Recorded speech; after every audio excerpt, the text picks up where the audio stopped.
Welcome to Ecomm, Cowboy. This is D2C's daily show where we believe ads are not bad, ignorance is expensive, and the American dream is alive and well on the Wild West of the internet today. It is Thursday, May 28th, 2026, in the year of our Lord. We are coming to you live from the unofficial HQ capital of internet entrepreneurship, lost somewhere in the beautiful hills of Austin, Texas. It feels summery outside, and it is heating up in here. We're brought to you by Northbeam, Incense, Seguno, Postscript, Rocked, After Sale, Axon by AppLovin, Proxima, and Universal Ads, and we got a jam-packed show for you today. Meta is rolling out paid subscriptions, more of them, so that they can make even more money than they do already, and that is diversifying their revenue away from advertising, which obviously makes up the lion's share. Now,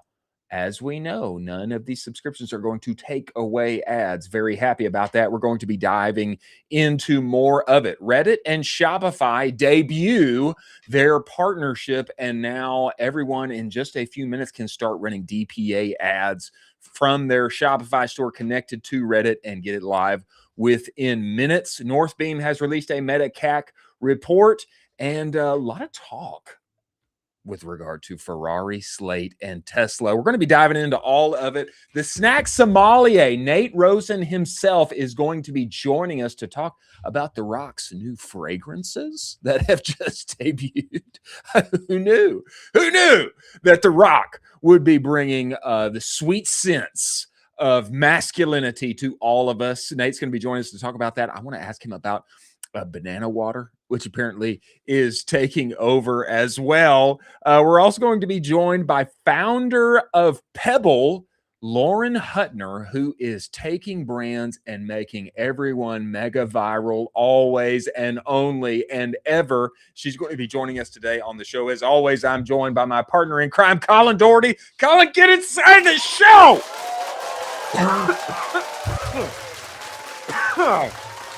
Oh. Damn, dude, I'm choking you up. I'm choked up right now because it's been so long since I have talked with you. I know. Sometimes Slack is just not enough, and yeah. you really need to get screen to screen and face to face with someone. And I'm glad that we are back, and we are so back. What just happened? New Claude model just dropped 4.8. Let's go, baby. Is this Mythos? I mean, have we arrived? They haven't given us Mythos yet. No, they haven't, but it feels good. I used it, and it's terrible. Is it terrible?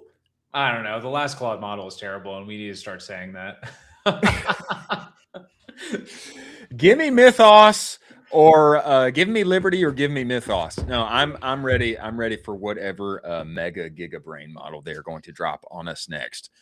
Current thing of the day, Meta has dropped paid subscriptions, more of them. It's not like so paid crazy. Subscriptions don't already exist. You can pay for the check mark.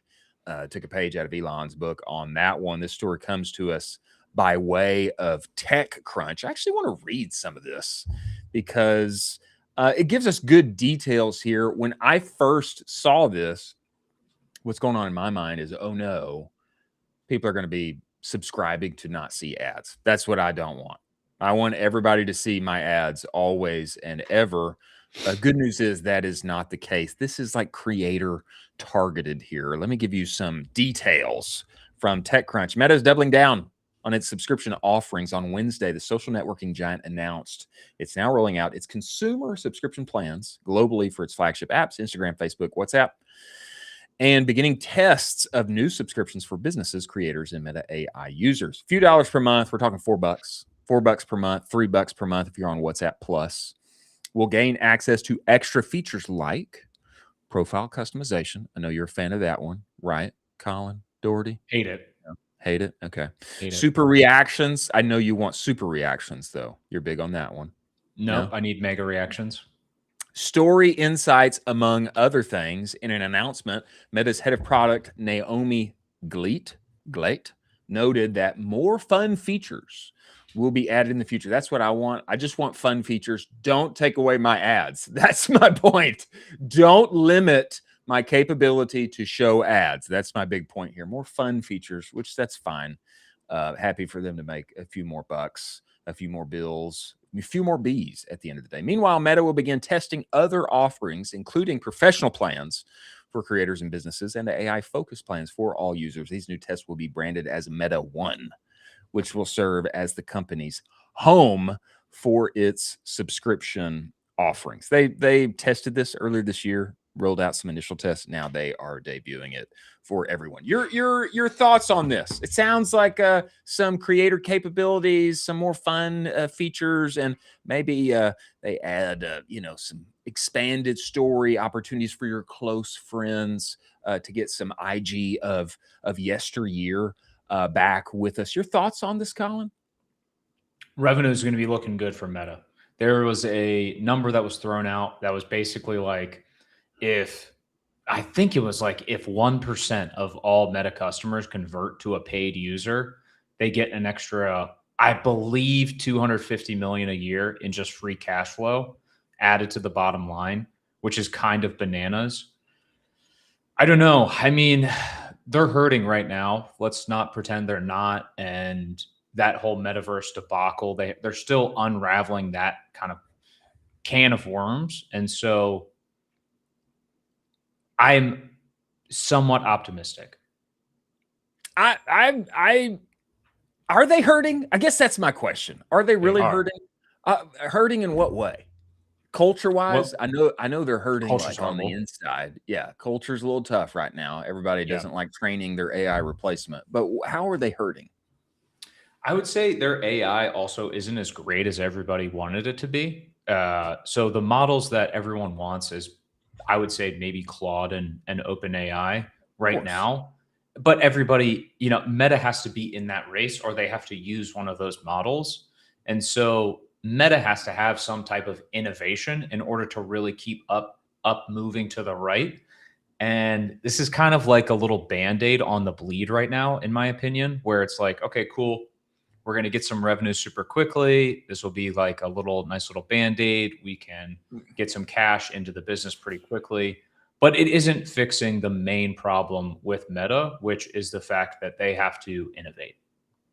I guess I'm not that concerned about their money. It feels like to me like they're only ever making more ever, and laying off people while doing it. I'm mainly concerned about my money.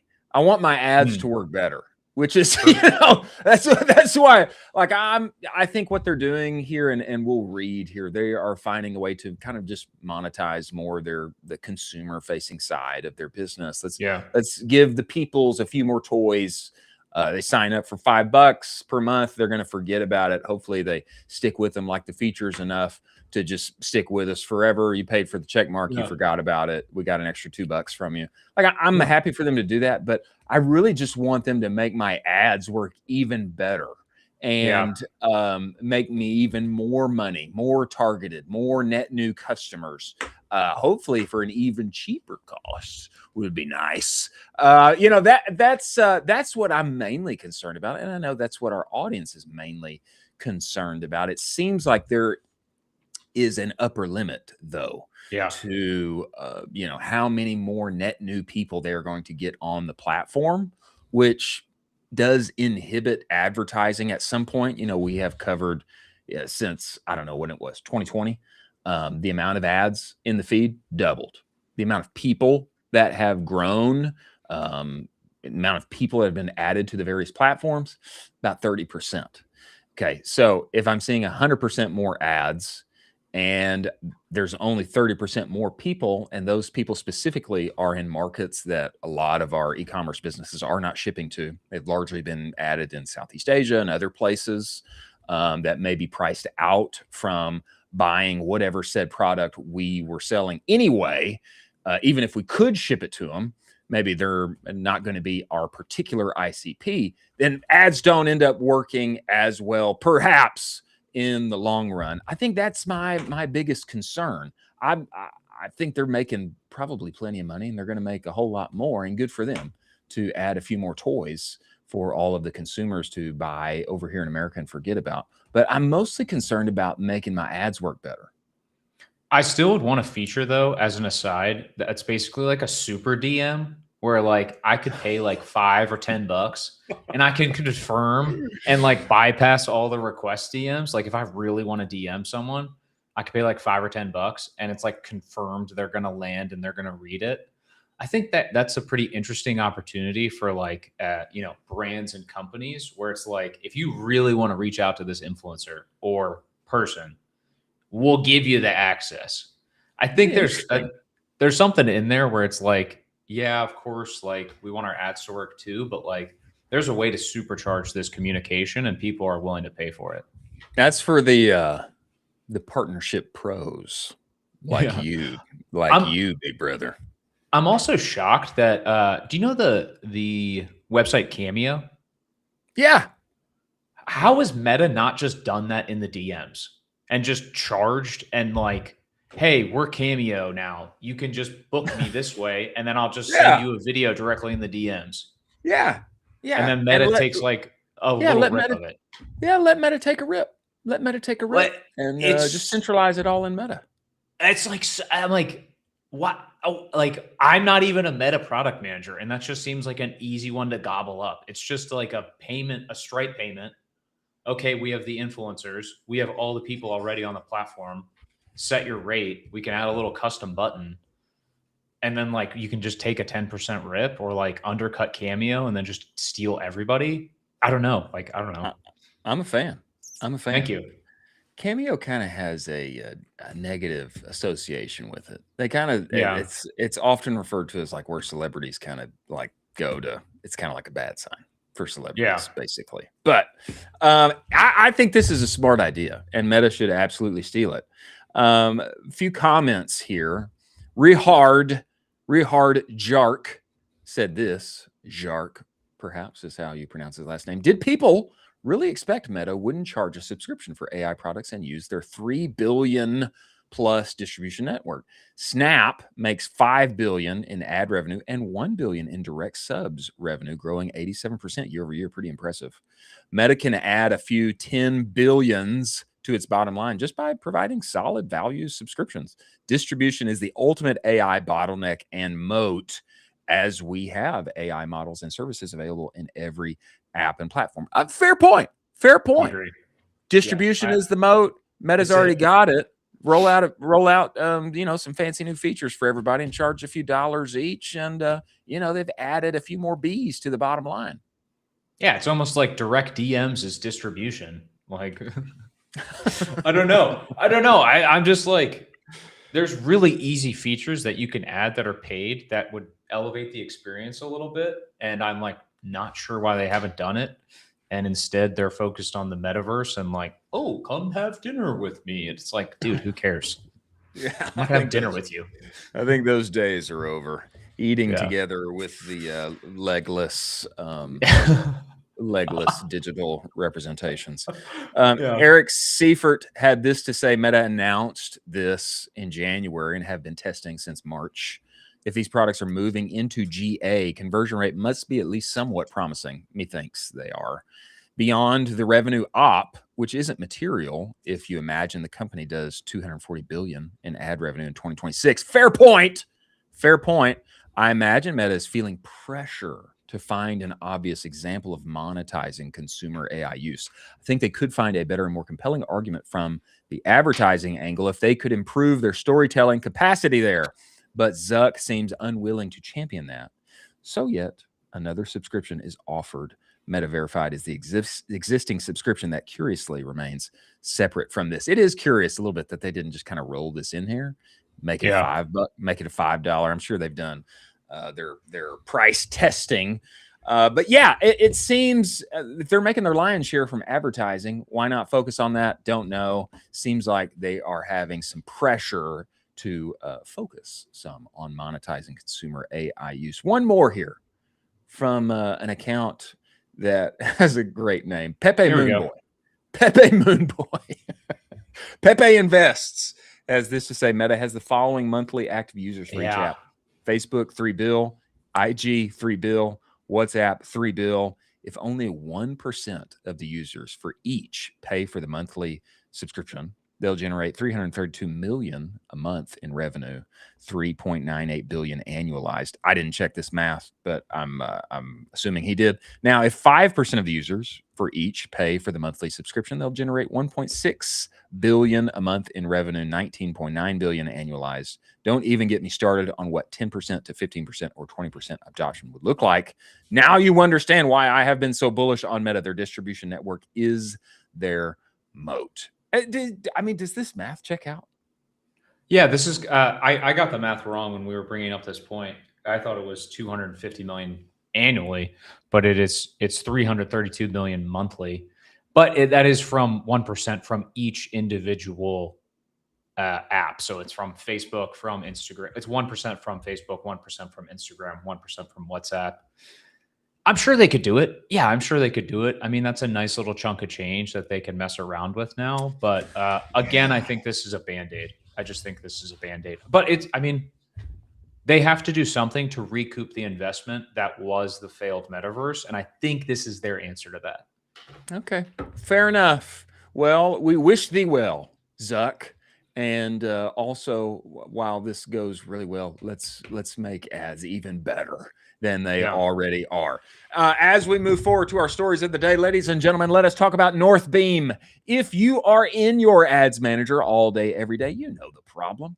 Every platform takes credit. Every dashboard tells a different story. Meta says this ROAS. TikTok says that conversion is mine. And your Shopify dashboard says maybe a little something else. Which one's lying? Hard to say. We don't know. Northbeam fixes this, okay, with their own proprietary data, starting from the actual purchase, okay, rebuilding the customer journey from real orders, real clicks, real verified ad views, and then pushing that back, that measurement back into the ad platform. So optimization runs on what is actually driving your revenue, not what the platforms assume is driving your revenue. Start measuring what was previously unmeasurable today. Go to northbeam.io, book your demo, do the impossible. What used to be the impossible. Start working with Northbeam. Many thanks for Northbeam being part of the show. Stories of the day. Reddit and Shopify. We have covered that this collab, this partnership was coming. They have now released officially capabilities here. This was yesterday. Yeah, this article debuted yesterday. Building Shopify shopping momentum with Shopify GA new retail research. I want to read a little bit of this and then just highlight that the Shopify integration for Reddit DPA campaigns, you can get that rolled out and moving in minutes. Now, let me read a little bit of this. Why Reddit for retail?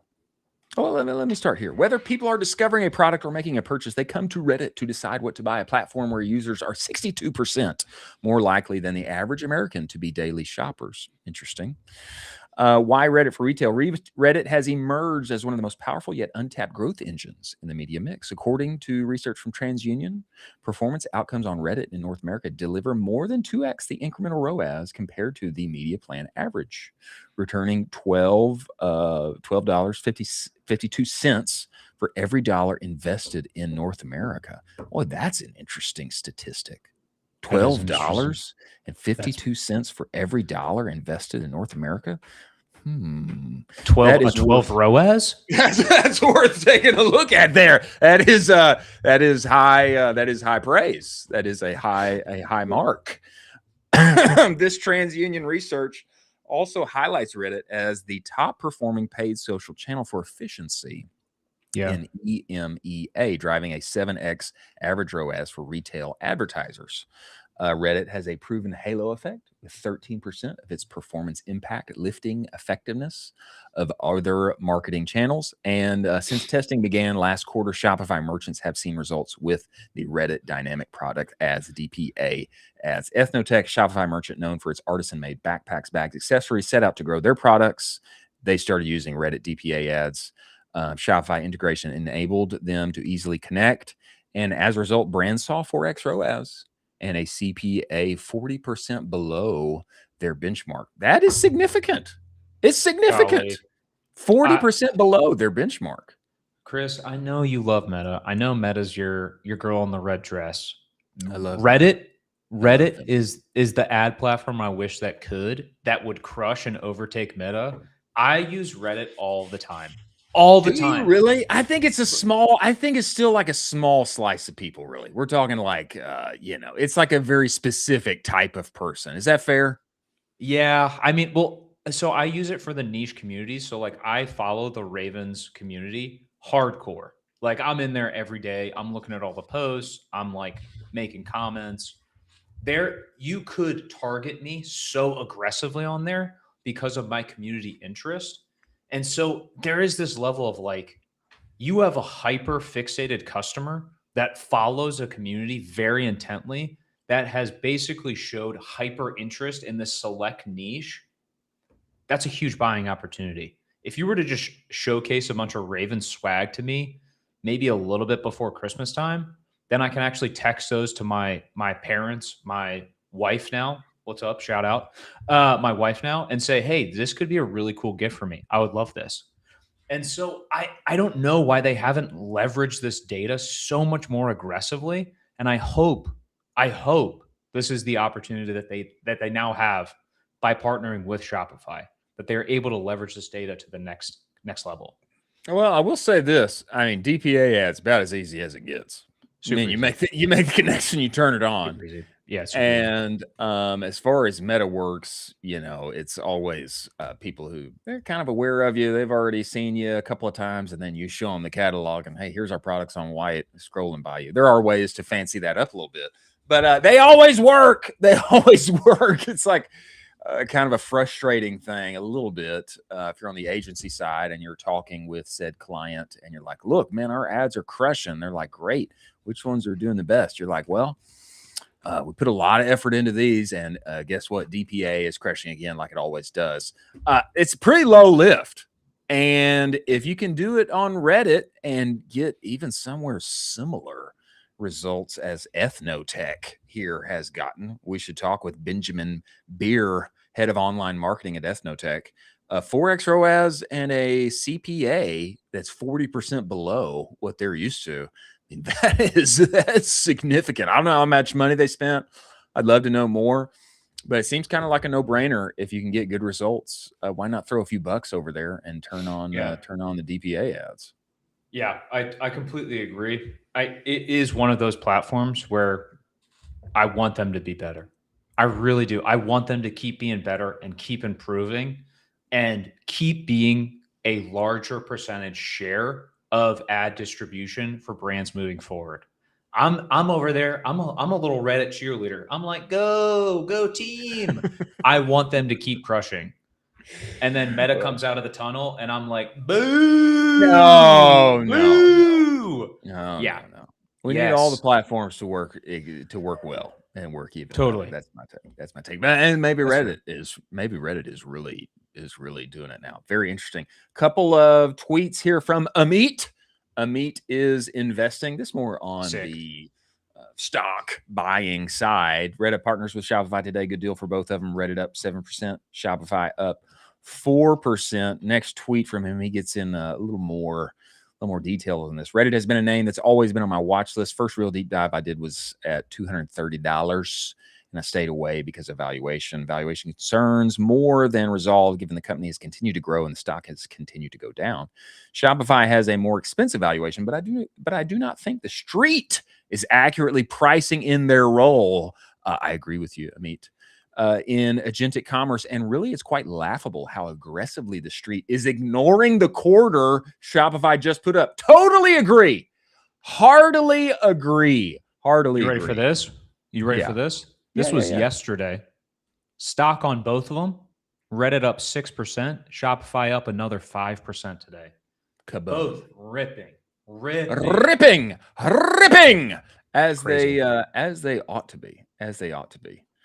More from Amit. Absolutely massive compounders with accelerating growth that are down 40% year to date because they aren't semiconductors. Interesting. Yeah, he's hoping they fall more. But anyway, I totally agree with his point that the street is not adequately pricing in and seeing what is going on with Shopify. I speak from not from an investor perspective, but from an operator perspective. Nowhere else to be. Pretty crazy though. You left out of that tweet that both are still run by the founders of their companies.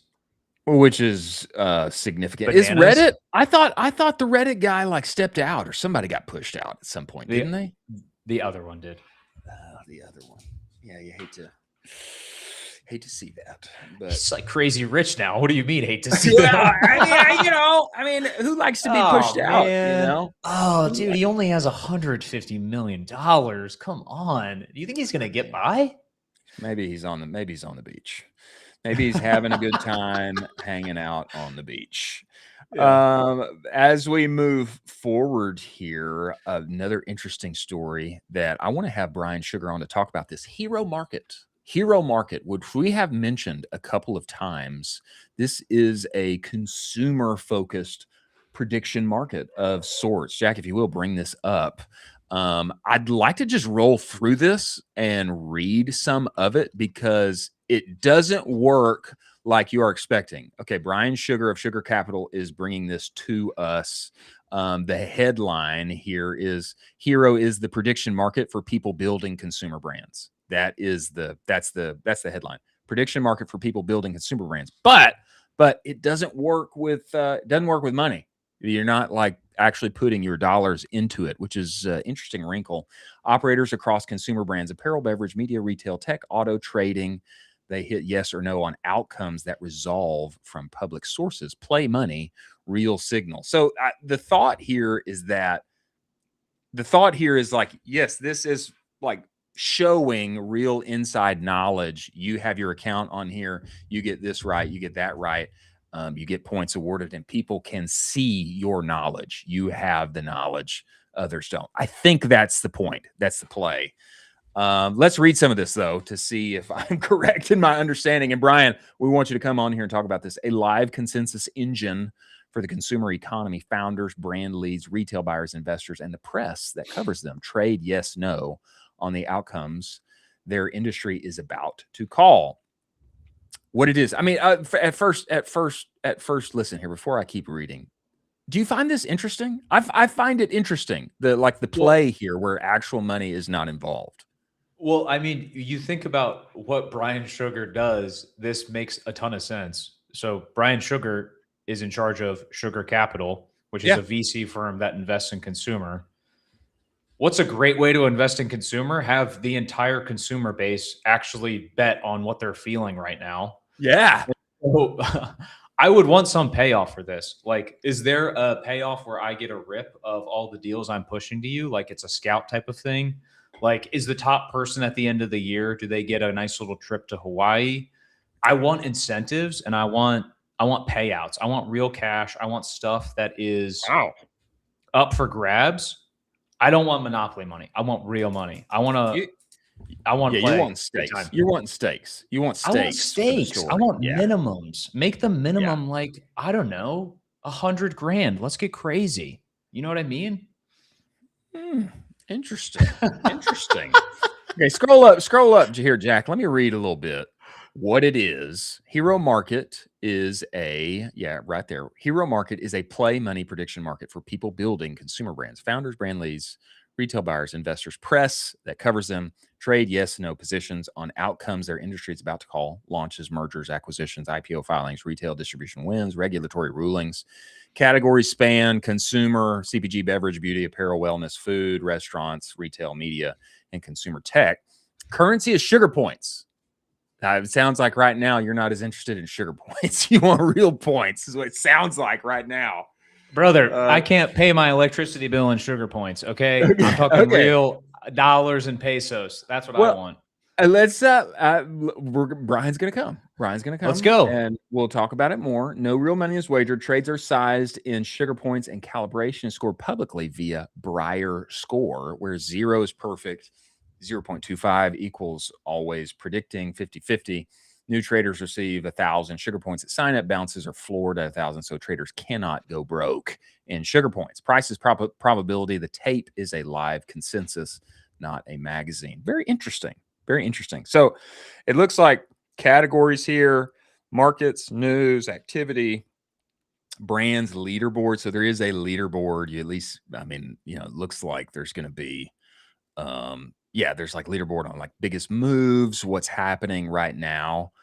I do think it would be interesting. I do think it would be interesting to have like some sort of reward at the end of the year. Maybe you had the highest, you had the highest amount of correct calls, and you were always active and everything. And maybe you make, the hero market president's club, and you go and have a great time with Brian in Hawaii or something like that. I mean, I do think that would be interesting, like as 100%. a result of this, adding a few stakes, Yeah. in here. Brian, you just had the Grun's exit. Well, you got to have some sauce into this. Like, you got to throw some stuff into this where it's like, even if it's just, hey, I get a steak dinner with Brian, there's got to be some level of this where it's like, I feel there's a payoff at the end. There are some people where it's just raw competition that fuels them, kind of the Tom Brady-esque guy where it's like, I'm going to beat you. I want to be the best in the world. I want to make sure everyone knows I'm the best in the world. But then there's also just a large majority of people where it's like, what is my payoff at the end of this? You get both of those people in a room and you get a crazy marketplace. Maybe there's some stakes in here on just being right and wrong and making it really public and talking about it a lot. Like, hey, here's who was right. They're awesome. Here's who was wrong. They did a bad job. Maybe there's stakes with just being publicly involved that one could add here. I do think stakes are very relevant for the story, giving it teeth.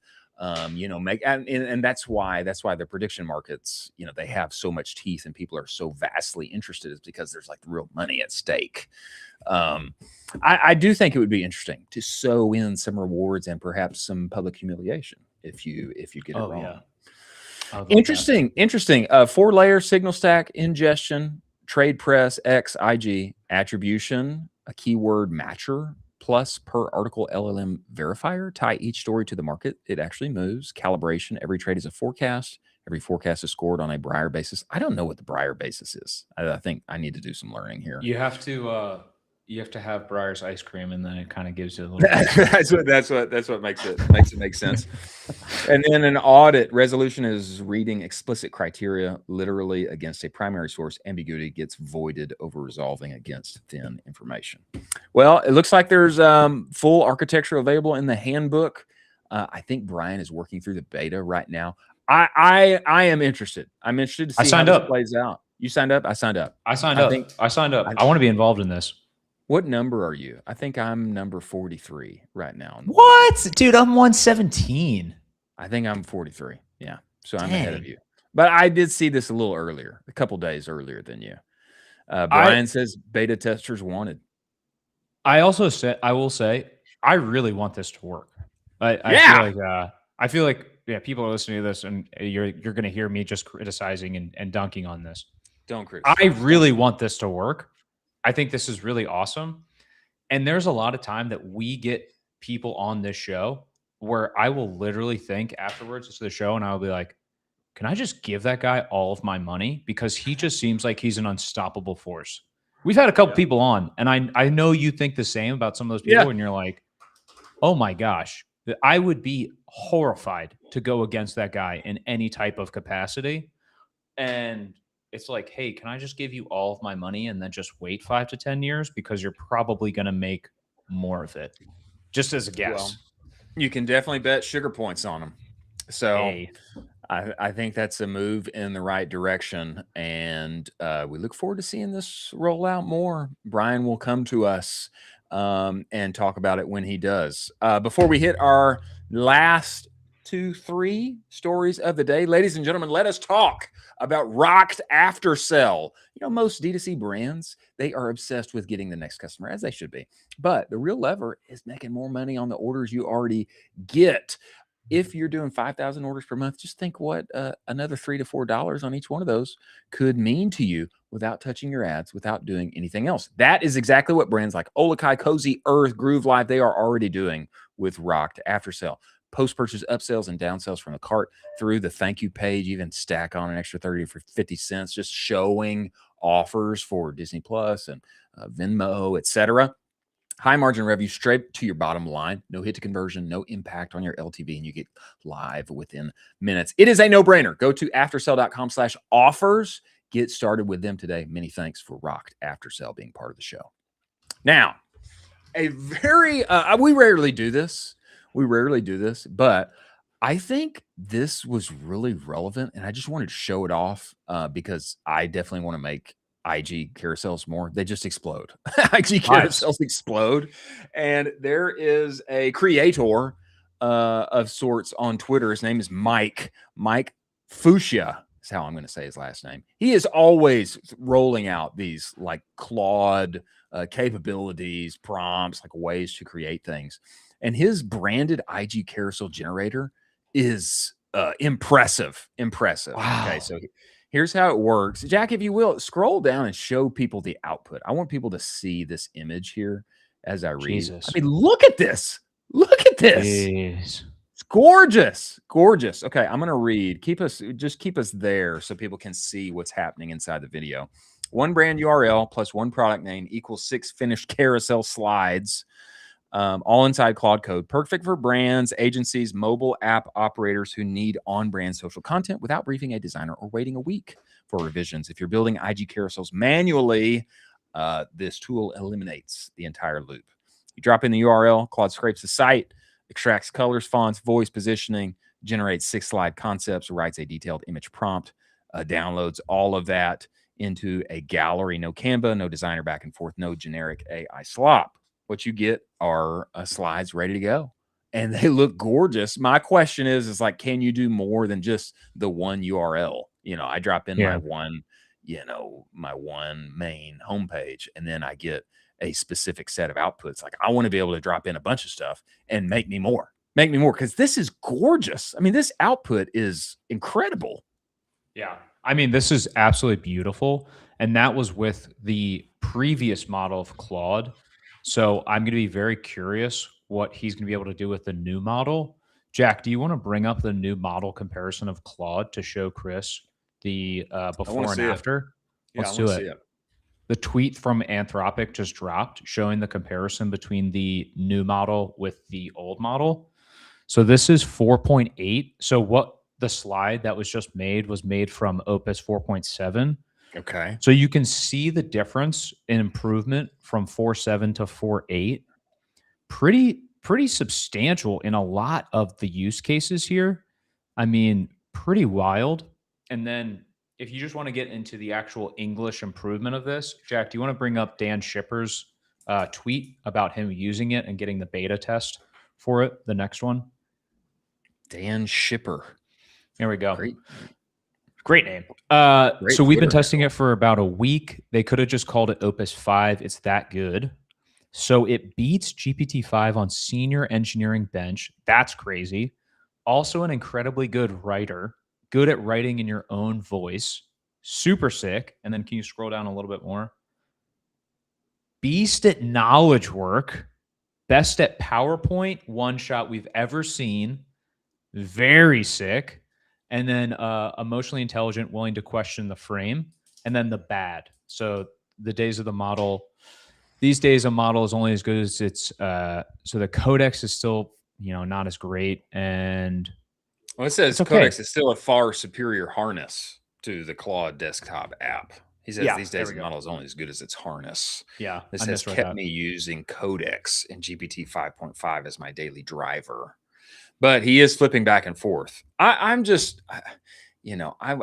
that I leveraged Claude more, but these things, they go back and forth so much. I just decided at some point I'm just going to ride with Claude and whatever. Like, they'll continually get better. I don't know exactly what some of these ratings mean. I mean, when he says beast at knowledge work, I'd love to have that quantified. I think in the last post they did. But, I don't know. Like, is it that much better? I'm asking because, we were looking at some of these and like Claude's, new model versus 4.7. It's like agentic coding. We went from 64.3% to 69.2. Like, am I going to feel that? Maybe I am. Multidisciplinary reasoning. We went from 46.9 to 49.8. I'm sure I will. I just I think I'm ready for it to read my mind and make me something awesome. Which it's just like it's contrary to everybody's point. It's always, like, hey, it's only as good as the context you give it and all the things. I think I'm ready for it to just make me something awesome all the time and kind of know what I want. That's fair. I mean, you want the next level. You want just kind of a chip in the mind to just rock and roll. But I really love the fact that it is improving on writing. So scoring a 79 on a writing benchmark is pretty solid. And then, it's beating GPT by basically 6 points for their actual benchmark. And it's very good at writing in your voice if you give it the right context. I like that. So they are listening to what people actually want, and they're making those improvements. And he's saying there's less AI isms. And you know what I'm talking about. It's I do. This isn't just a change, it's a revolution. And you're like, always. Awesome. Thank you for that. Thank you. That one and quietly. Anytime there's a writing that says, Meta is quietly doing this. Nice. I'm like, okay. All right. It's always quietly. I don't know why. I don't know why, but quietly is always the case. Next story of the day here. Northbeam Meta CAC report via Brian Baumgartner has been released. He had this to say. Specifically, I thought somebody was saying this in response to a tweet from Ash of Obvi. But anyway, I digress. Perhaps I was wrong. Meta CACs and ROAS were improving until suddenly they weren't. I analyzed the last 12-ish months of average CAC new and ROAS performance across all Meta ads in our Northbeam dataset across several billion in ad spend. ROAS has plateaued. CAC is skyrocketing, erasing previous efficiency. This is one-day clicks only accrual. Not what you want to see. Not what you want to see. ROAS peak was in November, January, December.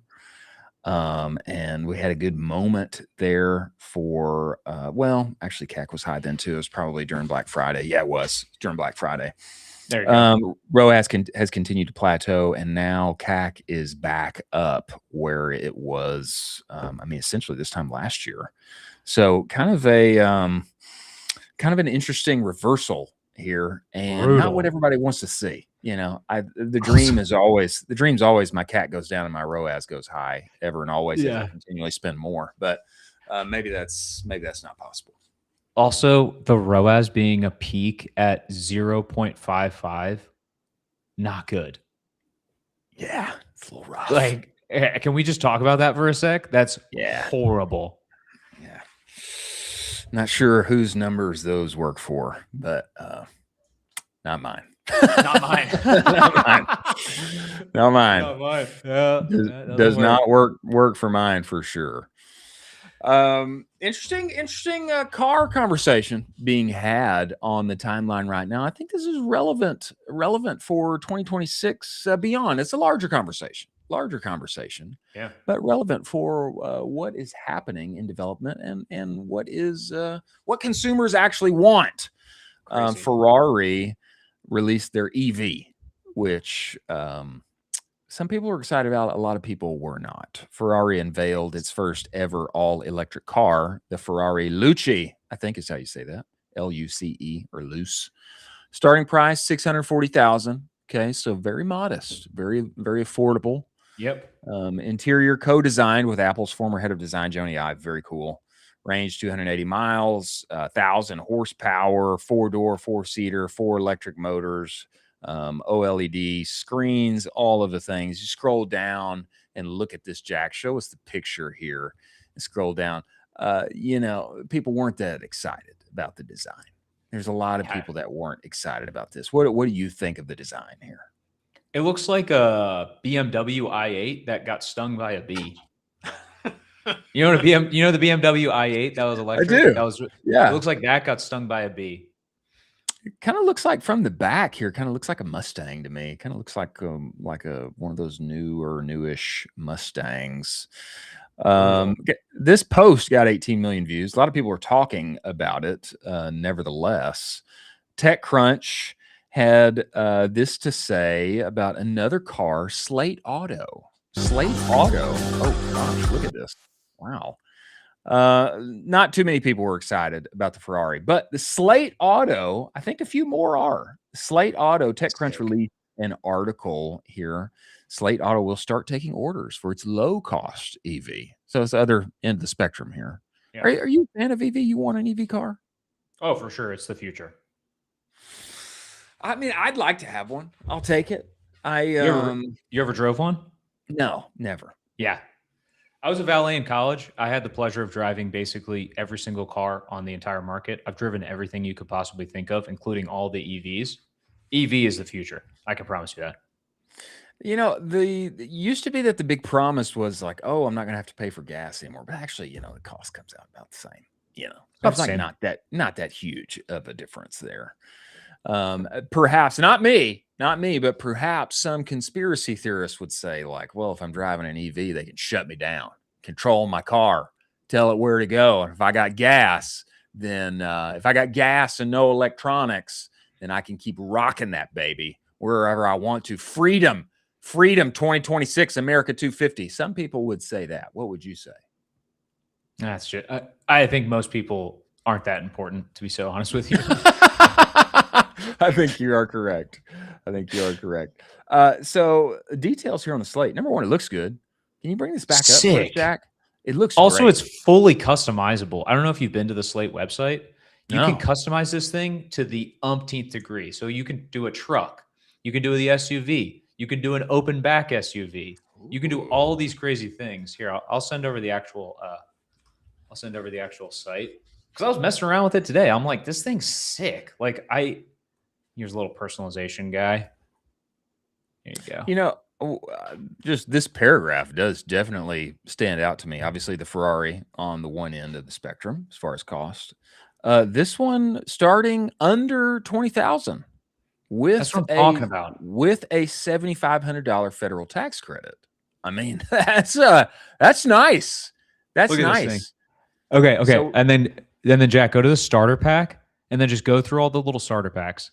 So you got the truck, and then you can go through. You just click on them. Just click on any of those guys. You got the desert. You got the sun. You got the purple rain. Oh, I see. It changes when you click on It them. changes. Yeah. It totally changes. So you can do like an open back. Like that's sick. That's basically a Bronco. You can do. Give me a Bronco. Give me an EV Bronco. That's what it is. The Desert Drifter. And all of these are the same price. Plus, you're not married to this. So you can pull stuff out and basically Lego new stuff in. That was the whole like sell of this is like whatever vibe you're feeling, you can throw new stuff in there and it'll all fit. Interesting. There's a truck. I definitely think these are good looking cars. These are good looking cars. Saying.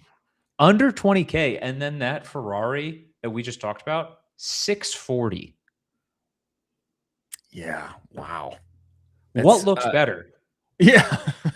I'm shocked. 20K, you get a car that you can customize 3 different ways, or you get this Ferrari that's $640,000 that looks like a Nissan Leaf with a bad body kit. You'd probably just rather have a normal Ferrari, be honest. 100%. I'd rather have a vintage Ferrari than that thing. Okay, so I think compelling argument made here for Slate. And I think if we're to be honest, I know everybody feels this in D2C, and we have been covering it at length with Goodwill and places like Ross and TJ Maxx. Like the lower end of the market is thriving. I mean, if you can deliver a good product like at a affordable price, people will eat it up. And that's why the reselling market has been so hot, with Goodwill having record years, and that's why the reselling market has been so hot in 2026. And so I think this applies. It applies to auto for sure. And one would expect that Slate is going to go parabolic here. When are these trucks available? Do you know? You can now reserve them today. So you can now reserve the wait list, and they're going to start shipping later this year. Gosh, that's exciting. It's sick. And it's backed by Jeff Bezos. So it's like, and Amazon. So it's like, you know that there's a really good system and logistics behind this. And so there's a really good, like, I would say there's really good backing. There's really good logistics. There's really good minds working on this. Um, that makes me super optimistic. And I would imagine they would be foolish not to, but I would imagine this is just going to use the normal Tesla EV supercharging stations. So you already have those Yeah. all around the US. It's like I can already plug in everywhere. Makes all the sense in the world. Speaking of Tesla, someone made a comparison between the Tesla Model S Plaid and the Ferrari Luce, or Luce, however it is properly said, EV. Tesla Ferrari, Tesla 109K, Ferrari 640. 0 to 60, 1.99 with the Tesla, 2.4 with the Ferrari. That's oof. That's rough. That's rough. 0 to 124, 6.2 in the Tesla, 6.8 seconds in the Ferrari. Top speed, 200 miles per hour with the Tesla, 193 with the Ferrari. Mile range, 368 with the Tesla, 280 with the Ferrari. I think you just buy Crazy. you just buy 5 Model S's. I think is the move. If you want to spend half a mil on an EV, just buy 5 Model S's. It's wild because it's like, who is this for? And it's a That's a good legitimate question. Like, Yeah. who is this for? Is this for the Ferrari enthusiast? I don't think so. I think you really upset them with like the design of this entire thing. There's a comment on that first post from Sawyer where it shows the original Roma based design, where like basically you would design this based on Alfa Romeo, and that as in a Ferrari EV looks very slick. I don't know who gave the green light for this car. I don't know who's saying this is cool. Maybe the dude who was in charge of the Jaguar rebrand somehow convinced his way to get into Ferrari and was like, hey, what if we ship this out? And everybody's like, I think we trust him. Let's do it. We trust him. We trust him. Well, very interesting. Very interesting to say the least. And a few things I like. I like that you can pre-order this thing, the Slate. I like it. I like it that it's serving the lower end of the market. I think they're going to do a bang up job. I think Slate makes more money on their EVs than Ferrari does on their new EV. And very interesting. Very interesting to see how this will play out. I definitely would love a Slate truck. I would love it, especially if I can get it for 20. Herman's getting one. David Herman's getting one. If David Herman's getting it, then I want one. I want to be like David Herman. That's how you trust the market right there. Where's the Hermanmeister going? Where is the Hermanmeister going? Okay, Jack, we are going to. I want to do another segment here before Nate Rosen, your snack sommelier, the internet snack sommelier, comes to us. We're going to talk about. We're going to talk about Proxima AI, and then I want to talk about Sunday robots because I think this one is very interesting. A little, not a watch and react, but a scroll and react. But before we get there, let us talk about Proxima AI, ladies and gentlemen. Your buyer data already knows what ad you need to make next. You just can't read it yet. And that is the problem. Most brands, marketers, they brief from instinct. What ad worked? How can we change it a little bit? Pass this off to the creative team, etc. The problem isn't your effort. It's that you're not getting input from the data that you have at your disposal. Proxima changes that. It reads your conversions against shoppers from across 2,000 plus e-commerce brands. Okay. What they're buying, what they respond to, and where are the gaps inside of your account. You connect your Meta, your Shopify. Proxima maps every conversion back to a real buyer segment inside the commerce graph. And what you get is what they buy across the web, what they respond to, who you are not reaching currently, and then all the gaps are visible. And then what happens is instead of starting from a blank page, you start from a feed of creative briefs that is correct. And every brief is grounded in the commerce graph. See who bought, see what they want next. Connect your store.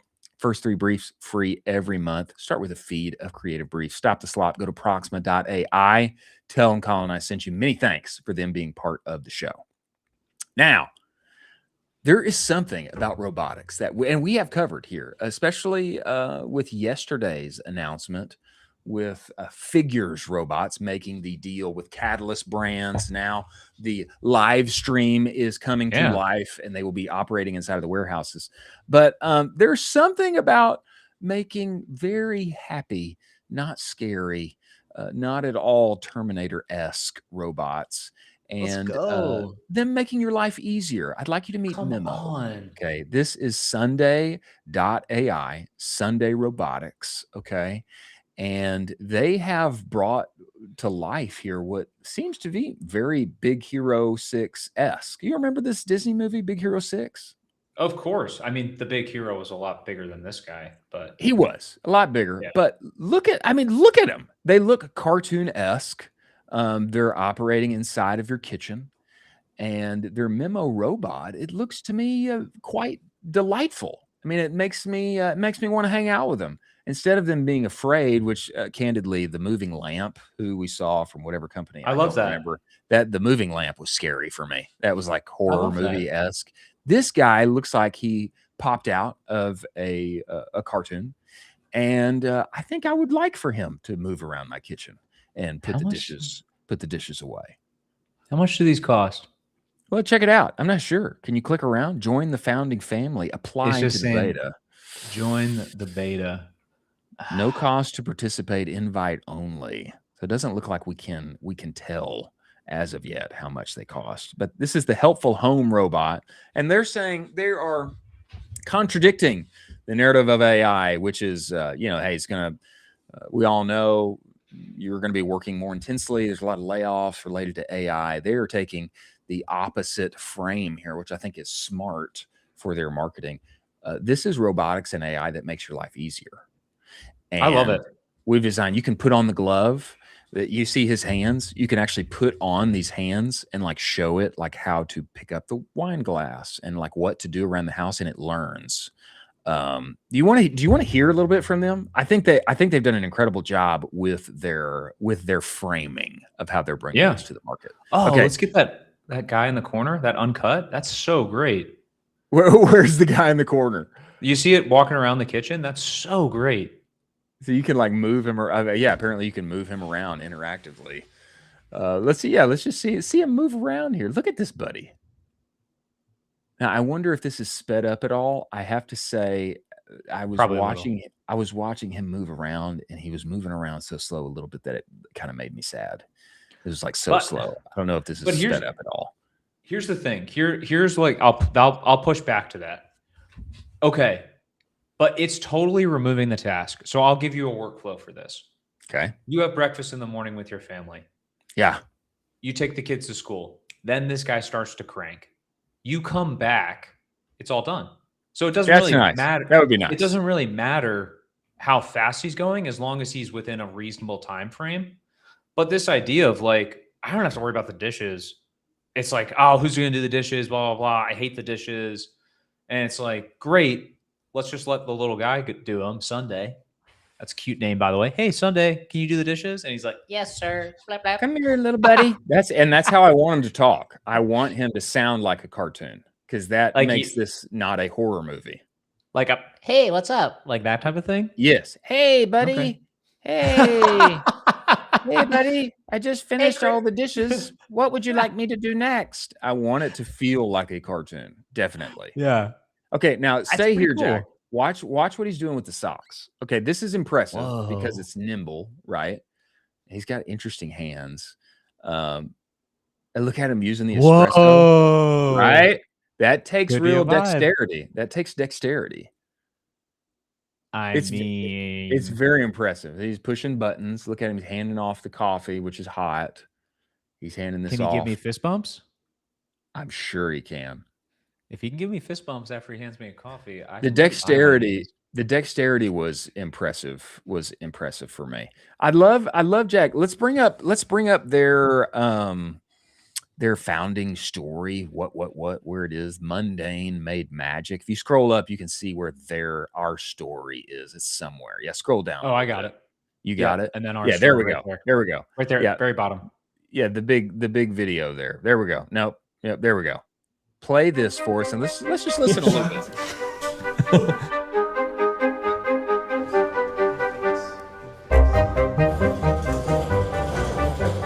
moments when we're just walking around the office and somebody's testing the robot and everybody just kind of stops because it's so exciting. What we are seeing these days is there are a lot of AI tools that makes you work harder, let it be ChatGPT or all these agents that build upon it. But what we are building at Sunday is the exact opposite. Prior to this, we were in a house in Mountain View. It was packed, difficult to work in that space. The neighbors were asking us like what we're working on because they will see the garage with 16 3D printers running 24/7. We didn't want to tell them that we're working on a robotic startup. So I think we said it was like an Etsy business. But that's where the company started.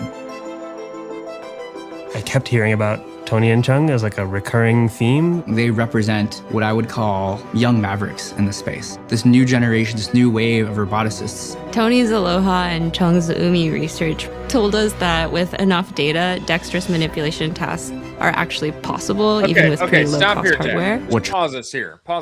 Okay, the whole way they started this thing, it feels magical. I mean, did you get that? The vibe, the music, and the whole way. I forget the founder's name. I don't think I caught it, Tony or whoever. The first thing he said, AI right now is making everybody's life harder.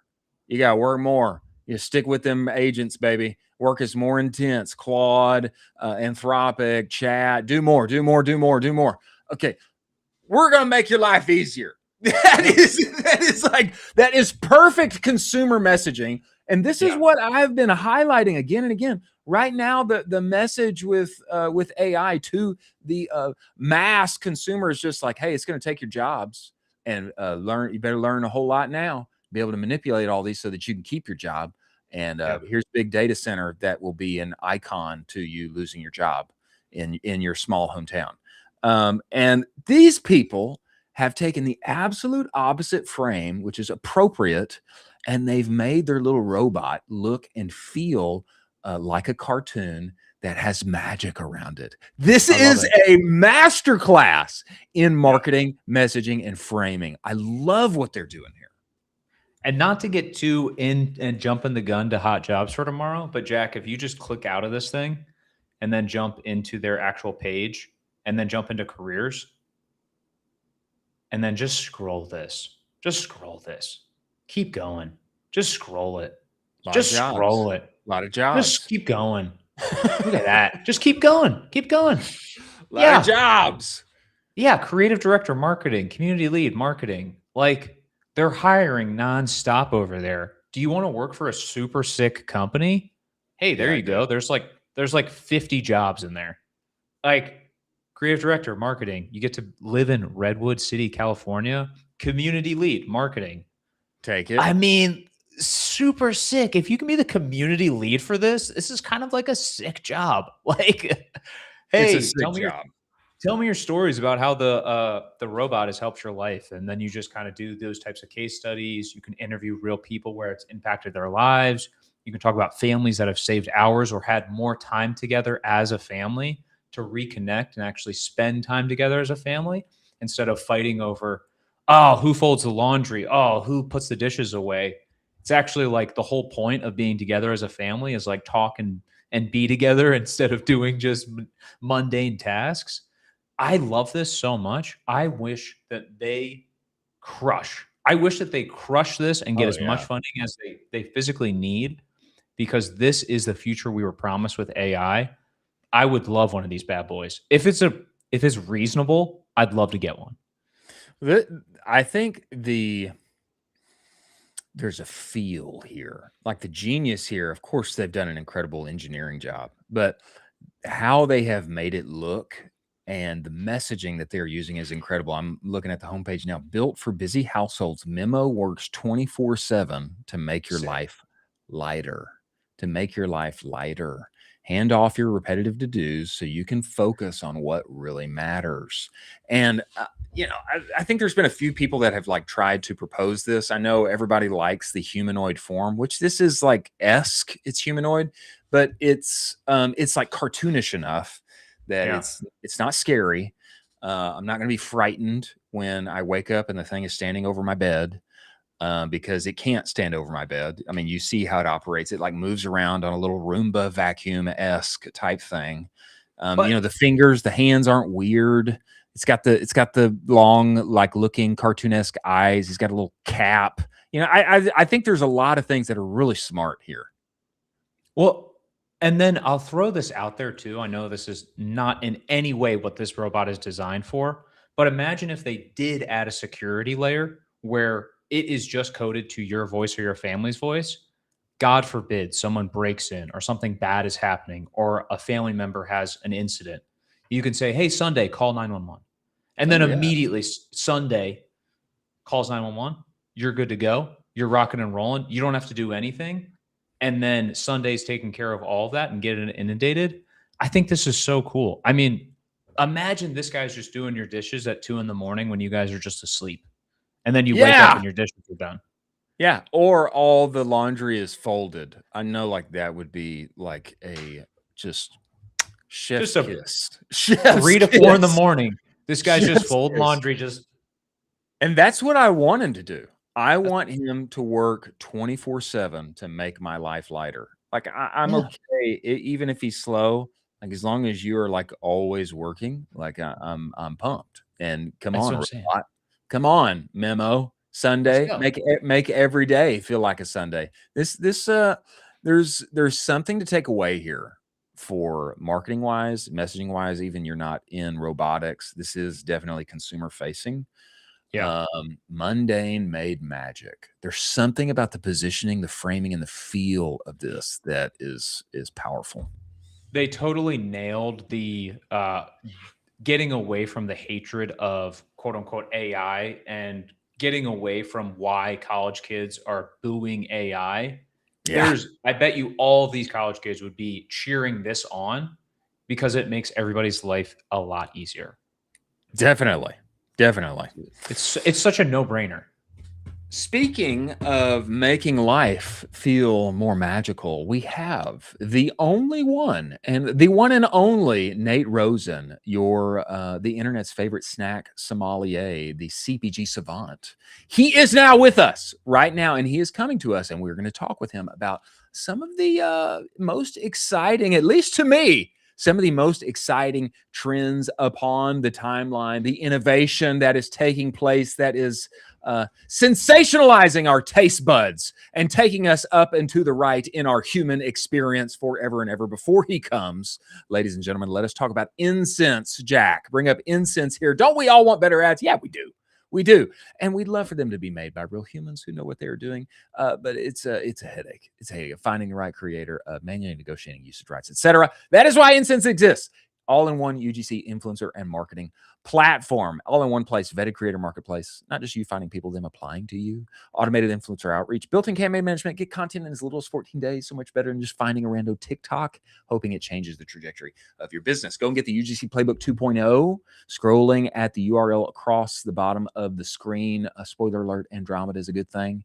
And the path forward is modular UGC. Incense.pro, test drive the platform for free. Many thanks for Incense being part of the show. Now, we must bring the one and only Nate Rosen into this show. He recently was here in Austin, Texas, a little gathering. Hey, we got a little get together going on here. I rolled up and there were over 100 CPG founders and operators just right there at the place, eating the tacos, having the drinks, incredible time. He is a knower of ball and gatherer of people. Welcome to this show, Nate Rosen. Get inside of this show, Nate. We need you in here. Hello. Can you hear me? We've got you, Nate. We've got you, Nate. We need to check this video, though. Have we lost him? I think we may have lost him. I think he went into a tunnel. I think he went to a tunnel. We lost him. Yeah, Jack says we lost him. We lost Nate. Let's see. But he may be back. He may be back right now. Bring him back. Let's see. Can we bring him back? There's two Nates. Somehow there are two Nates. We need to kick one of them out. I am so sorry. Nate?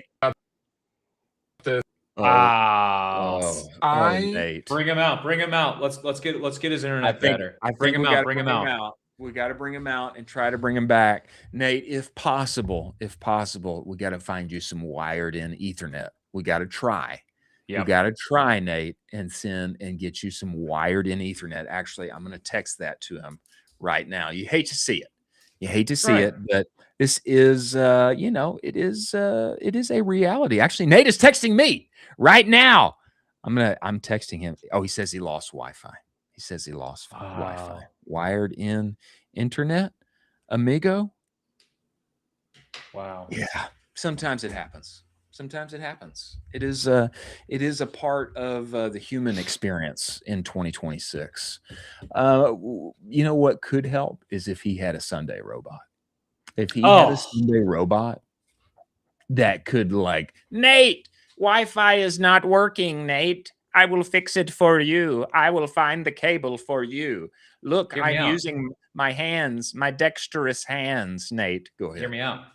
There's a second one that you just have for walks and you just talk with them. But that Roomba, though. I mean, he's like rolling around on the Roomba. It's probably not going to work on the sidewalk, maybe. Yeah, but like I'll give him like a wheeled one or like one with, like feet. Like I want a walking one where he'd be like, Colin, let's go for a walk. Let's go. And then he's like, oh, cool, let's go.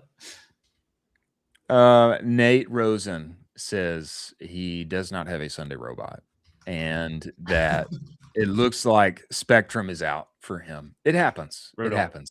It is a part of, I'm telling him, come back if you get connection. Come back if you get connected. Well, sad that Nate is not with us, but it is modern life. Go ahead. Speaking of breaking news, Anthropic raises another $65 billion. $65 billion? Jack, can you pull up that tweet?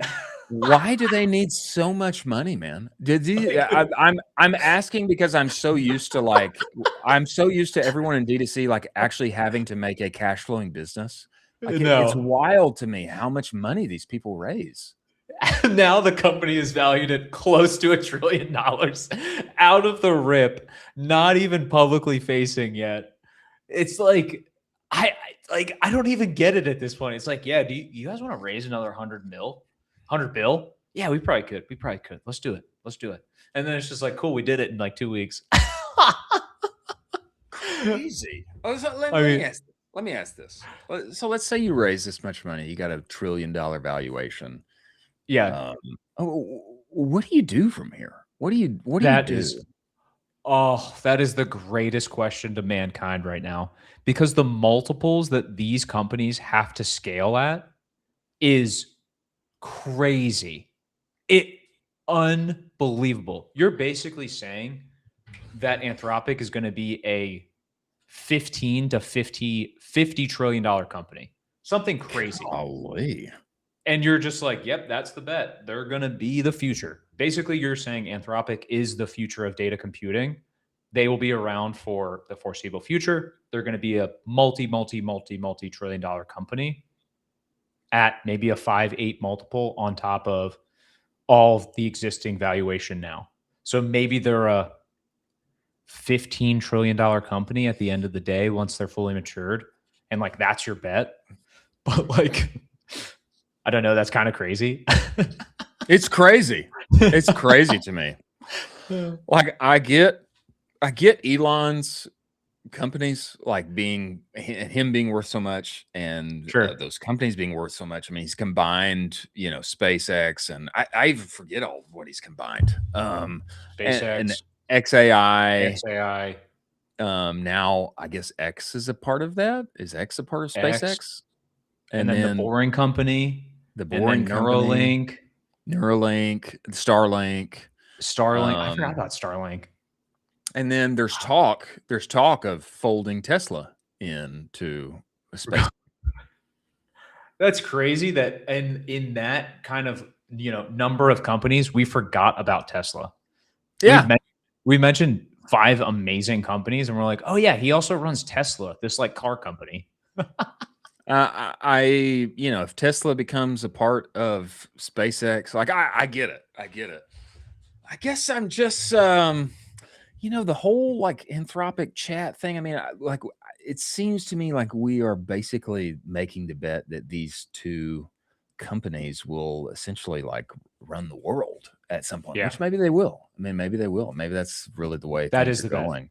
It's just kind of Yeah. crazy to actually think about, like, yes, like these two companies are going to run the world with their models and whoever's compute they can buy, beg, borrow, and steal. It's kind of crazy. Actually? Yeah, it's actually crazy. Yeah, it is literally the bet. And we're basically saying that these two companies and, you know, the handful of the other companies are like the new oil. Like, this is the new oil for the next foreseeable 10 to 15 years. It's kind of crazy. It is crazy. It is crazy. Well, we mourn the loss, not the ultimate loss of life, but we mourn the internet loss of the one and only Nate Rosen. He will not be joining us unless his internet connection comes back. But what we will do now is we will move into our lightning round of stories. Interesting things that have taken place here, specifically as we open with Lululemon. Lululemon has ended its boardroom battle with founder Chip Wilson. I'm sure this comes to us by way of Drew Fallon. I'm sure you've been aware of this. Like, founder Chip Wilson has been lambasting Lululemon for quite some time publicly, that they are very uncool and doing the wrong things. Have you been aware of this? Totally, and they totally deserve it, in my opinion. Things have not been going in the right direction. Drew has this to say: Lululemon ended its boardroom battle with founder Chip Wilson, who has an 8.7% stake today, agreeing to seat 2 of his director picks and appoint a 3rd mutually agreed director by October 1st. Wilson gets Mark Maurer, former co-CEO of On Holding, and Laura Gentile, former ESPN CMO, significant, on the board. In exchange, he agreed to stop publicly disparaging the company for 18 months. That's hilarious. He's going to stop publicly disparaging the company for 18 months. You get a year and a half. That's all I give you. And then I'm back on the mic saying what I want.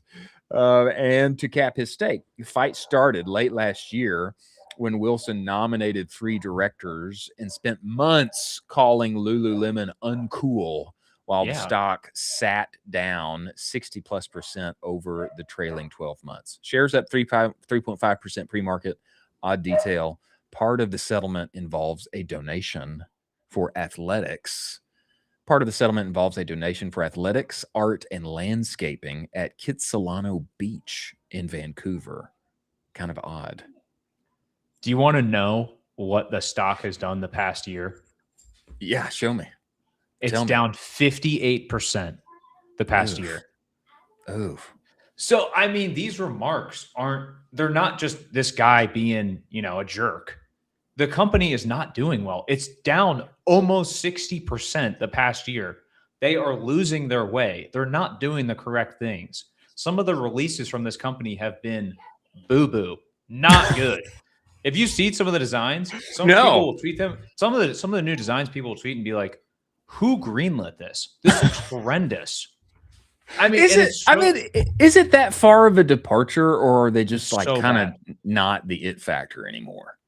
It's both. I mean, they're doing these really questionable designs, and they're also not the it factor anymore. And so they've totally lost their way. They need to figure out, they got to go back to the core. They got to make stuff cool again. They got to figure out these niche influencers to tap and actually activate with cool people. They have to sponsor cool athletes. They have to talk with cool celebrities and do cool activations. They are doing all of the wrong things right now. All the wrong things. Do you kind of batch them with Nike? I mean, down 50% is rough. Yeah, easily. They're the same as Nike right now. I mean,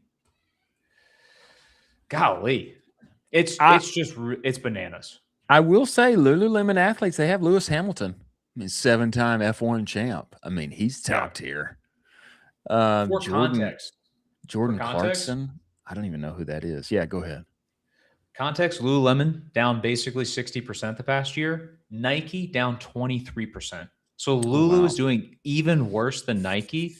And you know that how I've been about Nike. I mean, they have just totally lost the way. But I think with the divine intervention, they might maybe they might team back up. Maybe I have this sick wish that basically Chip Wilson would take over the company again and just say, "This is my word. This is what we're doing. I'm killing basically 80% of the departments that don't make any more sense anymore. And I'm going to run this thing like a startup again. And it's going to be sick." And I think he could do it. You want to see the Steve Jobs narrative arc. You want to see him come back. Oh yeah. Be reestablished CEO, running things, making it happen. That would be interesting. I mean, that would be a great plot. I don't know what kind of innovation they would bring forth. I mean, the fact is that there's great concern now that their materials are actually making us all sick. So totally. I mean, it may be that yoga pants, their core product for what they're known for, it may be that, I mean, who knows? Who knows what's going to happen? It could be that like yoga pants are like the off-scouring of the universe in 5 years. I mean, it could be if there's like verifiable fact that it's been making us all sick with forever PFAS chemicals. That would be no bueno. That's an uphill battle for me. I don't know. It makes me leery. All of the yoga pant material, like the what do they call that? Jack, can you bring up that website? This is what Lululemon should be doing, which is repositioning themselves for organic cotton instead. Definitely.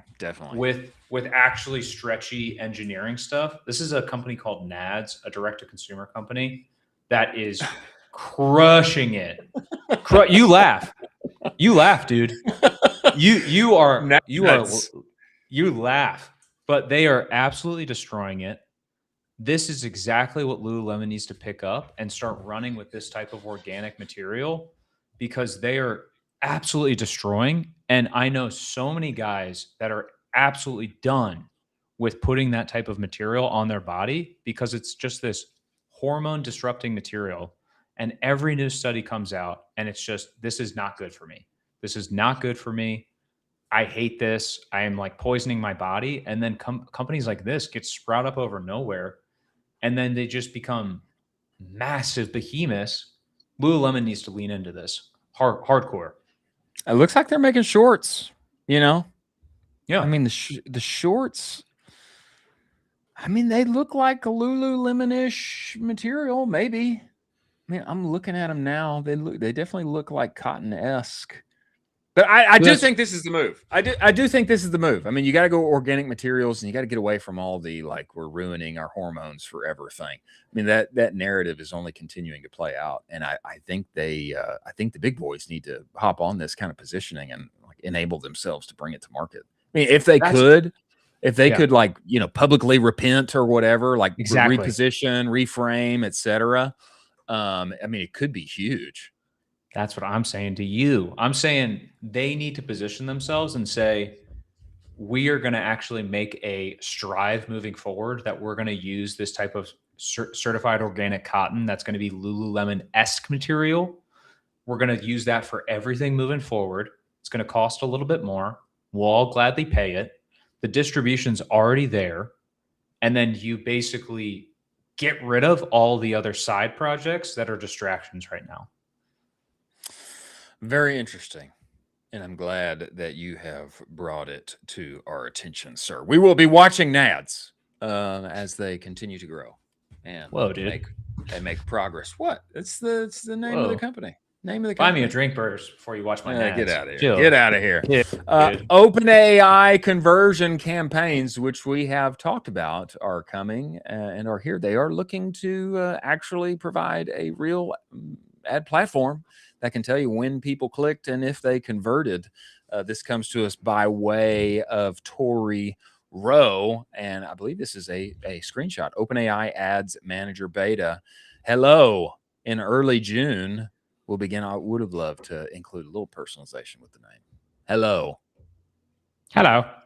In early June, we'll begin offering conversion optimized campaigns with early access for customers who set up Pixel or Conversion API in advance. Any account that has Conversion set up by Monday, June 1st, coming quite soon, will be granted early access by June 5th. You can use Pixel or Conversions API today to track the conversions driven by your ads and view results in Ads Manager. Visit the Conversions page in Ads Manager to get started. For it, I think everybody's been getting pretty boo-boo performance from what I have been seeing on the timeline via their open API ads. But here for it, want to see the conversions, want to see the clicks, want to actually know how this is doing, not just pay for impressions. I can't get my hopes up again, dude. I just can't. I want this to be so good. And it's like, you have so much data. Please just make this work. Give me low CPMs. Make it work. Give me some cool conversions. I'll give you all my money. But like, just make it work from a cost perspective. Please. That is our call for OpenAI. I'm excited, but I'm a little hurt. Well, don't get your hopes up. Let's see how it rolls out, and I'm sure Tori will come back to us and give us the deets. Next, a couple of big tech, e-commerce tech specifically, a couple of big tech companies in our space with significant layoffs. Number one, Webflow. The way they handled it, this comes to us from Official Layoff. The way they handled it, is insane, they say. One employee tagged the CEO on LinkedIn 3 hours ago. I'm locked out of my Webflow laptop since 7 a.m. this morning. Rumor has it we've been laid off, but I don't have an email or any message to confirm anything. My manager, do you have any news? Do I have a job? CEO Linda Tong then posted a polished blog titled Evolving Webflow for the Agentic Web. So yes, Mark W., looks like you and a whole lot more have been laid off via blog. They took the time to prepare a statement without communicating with employees first. Maybe not the best move. Your thoughts on this? If I got laid off via blog, I would set the building on fire. No, don't do it. Dude, that's insane. The absolute lack of humanity to lay me off via blog. Is that a joke? Are you kidding me? Have we lost the plot here? This is disgraceful at best. At best, this is disgraceful and terrible. I am so disappointed by them. And it is so terrible the way to do this. We're talking about people's lives, people's livelihoods, people's ability to provide for their family. And for you to lay people off via blog and then sit on your high throne as a CEO and say we're moving in the next direction for agentic, get out of here. Well, I hear what you're saying. She did say, I don't know if the employee missed it. She did say, I shared this news with Webflow employees earlier today in her statement. So I don't know if the other person missed it. Maybe they were supposed to share the news with employees, and somehow that internal email did not go out. Her whole blog here is here. It's on the timeline. Of course, we have the link as well. It's essentially like what everybody is saying. Like, we're getting ready. We're repositioning. Because AI, and I don't know. Is Webflow publicly traded? I'm about to look it up right now. I don't know. I don't. Oh, is it really? She says Webflow is financially strong, and we will continue investing in the team's products, capabilities, and international hubs that support where Webflow is going. Decision is about building the company around the strategy, customers, and ways of working that will define Webflow's next chapter. So more of the same. More of the same.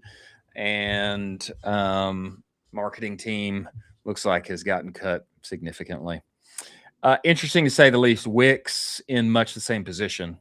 Except I don't believe they skipped the internal memo, if that is what happened.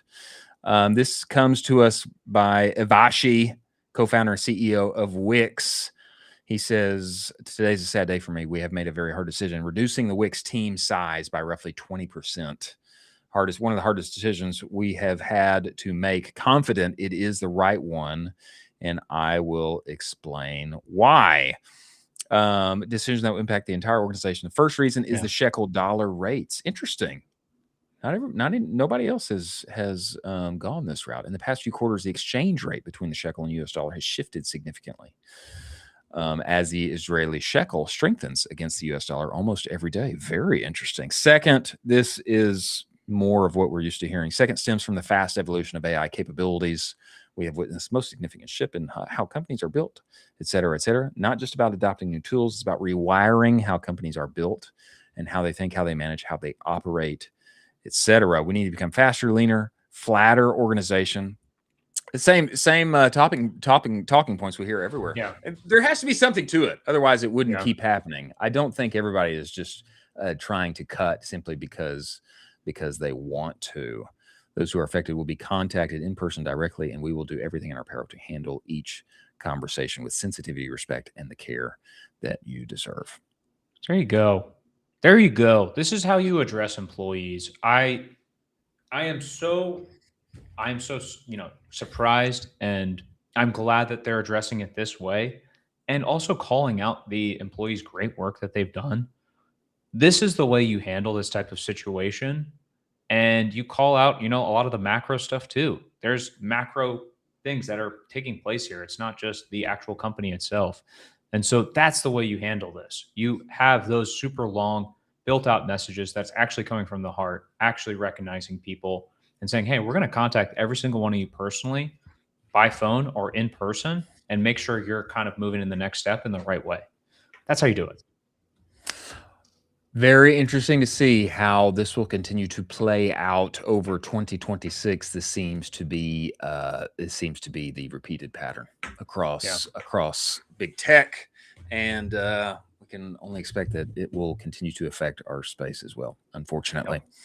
As we move forward to a ad versus ad segment, ladies and gentlemen, let us talk about universal ads as we get there. If your growth is plateauing on search and social, it's time to rethink TV. Universal Ads makes it simple for D2C brands to run TV campaigns designed for performance without the usual mystery. You get access to both premium streaming and linear inventory, all in the same place, and you're reaching net new target audiences beyond the same crowded social scroll where all of us are putting our dollars. Anyway, no hidden markup fees. 100% of your dollars are going to the actual buy, setup, and management. It feels just like search and social. It is TV designed for performance marketers. Go to universalads.com. Use the code UACowboy. Get $1,500 in matched ad credits. TV is back, and in some of your cases, it's 5 to 8 times cheaper than what you are spending on Meta. Universal Ads, TV is back. Go work with them. Tell them Colin and I sent you. Thanks for them being part of the show. Now, little ad versus ad time. And I don't think I am prepared to hit the aforementioned sound effect that everyone knows and loves, unless I can pull it up here quickly, which I would like to. It's one of everyone's favorite segments of the week. Yeah. I love to do it, and I'm pulling it up right now as we speak. Jack, do you have the overlay ready? I have the sound effect ready. We are talking about the one and only ad versus ad, ladies and gentlemen. Let the fight begin. Fight me. Ad versus ad. Colin has a prepared advertisement, and I do as well. We shall present them in a winsome fashion, argue our points, make our case, and our illustrious producer, Jack, shall be the final decider of who wins for the week. Colin, I would like you to go first, sir, because let's do it. I think you have. Jack, can you hit our ad? Can we play this bad boy? Oh. Wow. I'm already loving it. Wow. Oh. Wait. Woo! Come on. Race. Come on. Burn. Oh, man. It's so powerful. Are you not fired up? I'm fired up. Oh, come on. Push. Pull. Grab. All 4-letter words. Woo. Oh, come on, man. I'm sold. I'm sold already. What is it? Oh, nope. Look at that shot. Texas, baby. Texas, baby. Texas, baby. Come on. I'm so sold. I'm so sold. I mean, it so may be the best Yeti ad I've ever seen. It's so good. I've been getting hit with this ad nonstop. Have you really? I personally have been getting hit with this ad nonstop, and I watch it every single time because I am like, that is a great ad. Great job. The vibes, the sound. They've also incorporated the fact that they are basically kind of in every kind of consumer. It's not really like Yeti's just for this person. Yeti's just for that person. Yeah. Basically anybody can use a Yeti. That's kind of how they did that super quickly and showed you all the demographics of who the Yeti consumer is. And then just all the incredible shots.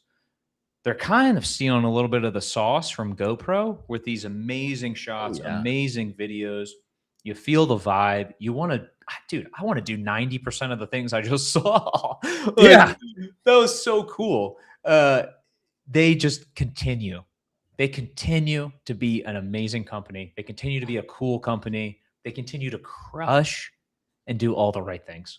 Well, that is what I would say is the usage of the Yeti wordmark, the logo, well done. I mean, more 4-letter words, same font, same little border, and you're just everywhere doing so many cool things: fishing, playing sports, adventuring, skateboarding, all the things. And then it's vibes, it's brand, it's they're obviously at a point in their career where of course they can afford this, but also it behooves them because Yeti is now for everyone. Yeti doesn't just stand for coolers that fishermen need to hold their catch for a long time.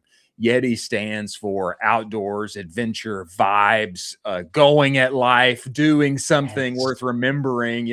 All of this. It's so good. It's so good. And I think you have already won. I think you've already won. All right. It's good vibe. It's a good vibe. I would like to bring up my ad now. Let's see it. I'd like to bring up my ad, and it is a static ad. Okay. This is a static. It is not a winsome video that we spent $100 million on. This is an ad for Ford, who is interested in and is going into the F1 game. That is what I hear. Okay. Ford going to be re-entering F1 at a certain point. We just had F1 and their race in Canada. And what do we have here found upon Reddit is Ford Canada. Heard that we're in Montreal this weekend. What should we name this pit stop snack? This is poutine, which for those who don't know, it's cheese fries. Okay. It's Canada's version of cheese fries. And they have the delectable snack with a standout blue cheese, literal blue colored cheese that is on top of the fries.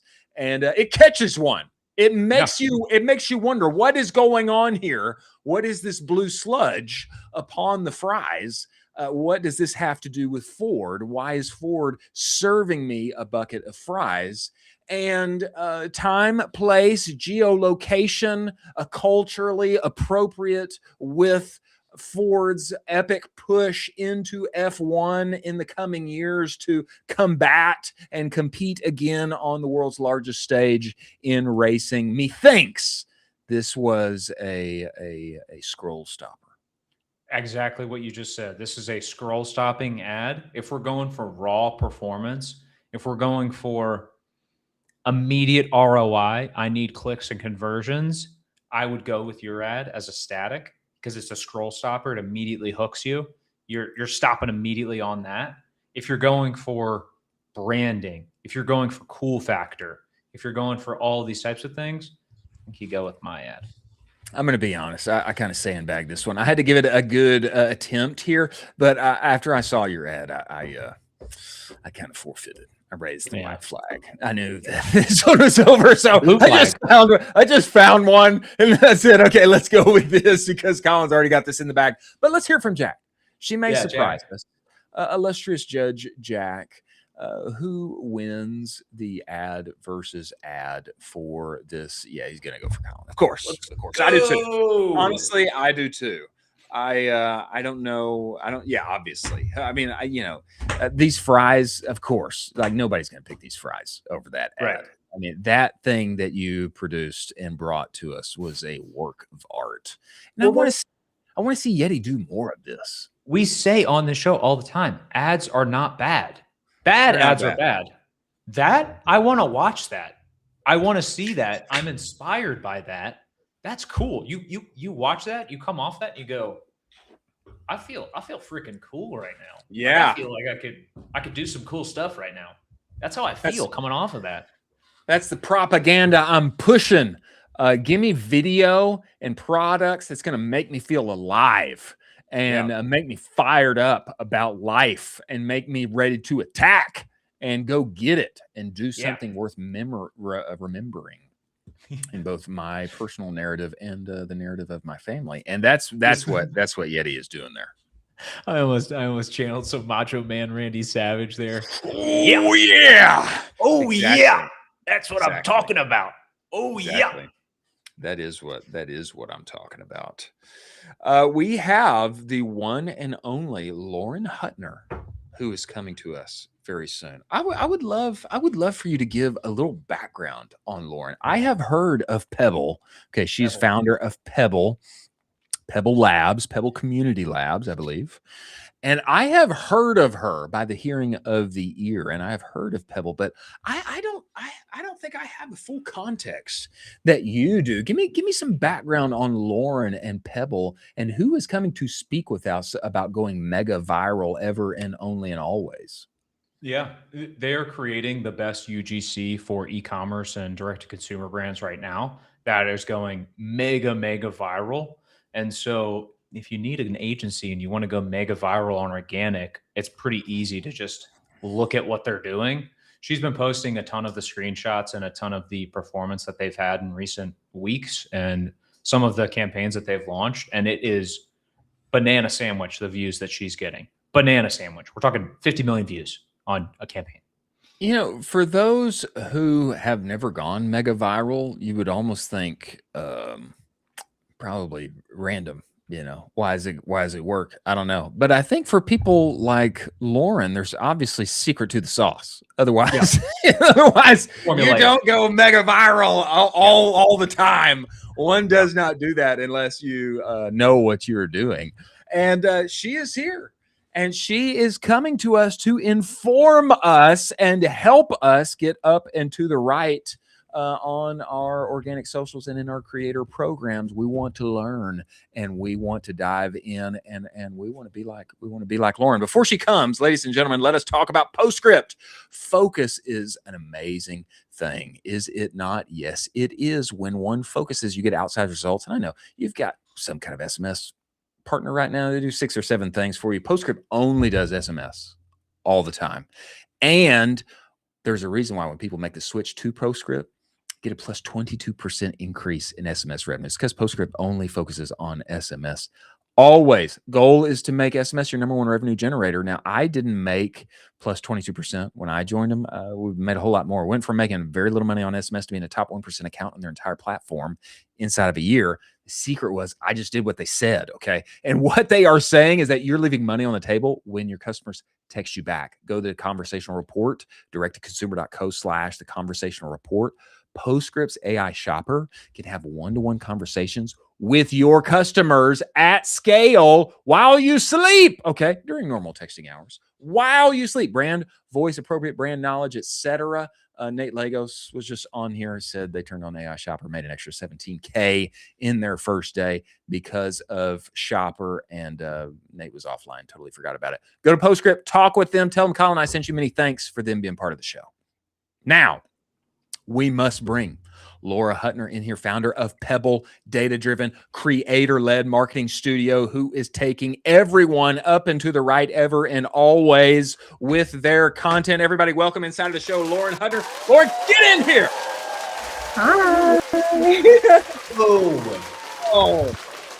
Lauren, welcome to the show. We appreciate you making the time to join us.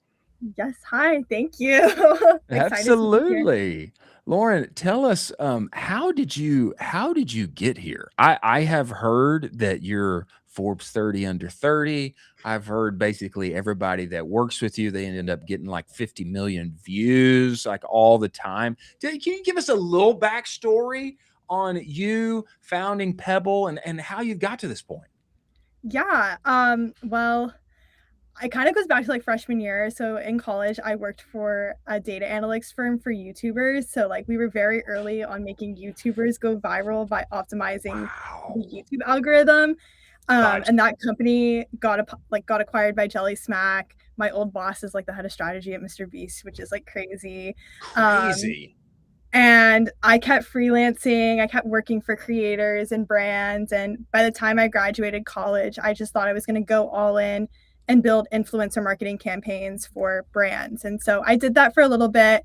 And I was mostly working with consumer apps. And one day, one of my clients came to me and was like, Lauren, we have an issue. An app is pretending to be our app and they're getting like millions of views doing this like weird strategy. Can you figure out what the strategy is and build it for us? And it ended up being this UGC strategy. And so we started building it in like November of 2024 for them. By February of 2025, they had this 18 million view video that brought them to #1 in the App Store, brought the company out of stealth, and it brought me into this universe. And so since then, we've worked with like well over 50 apps.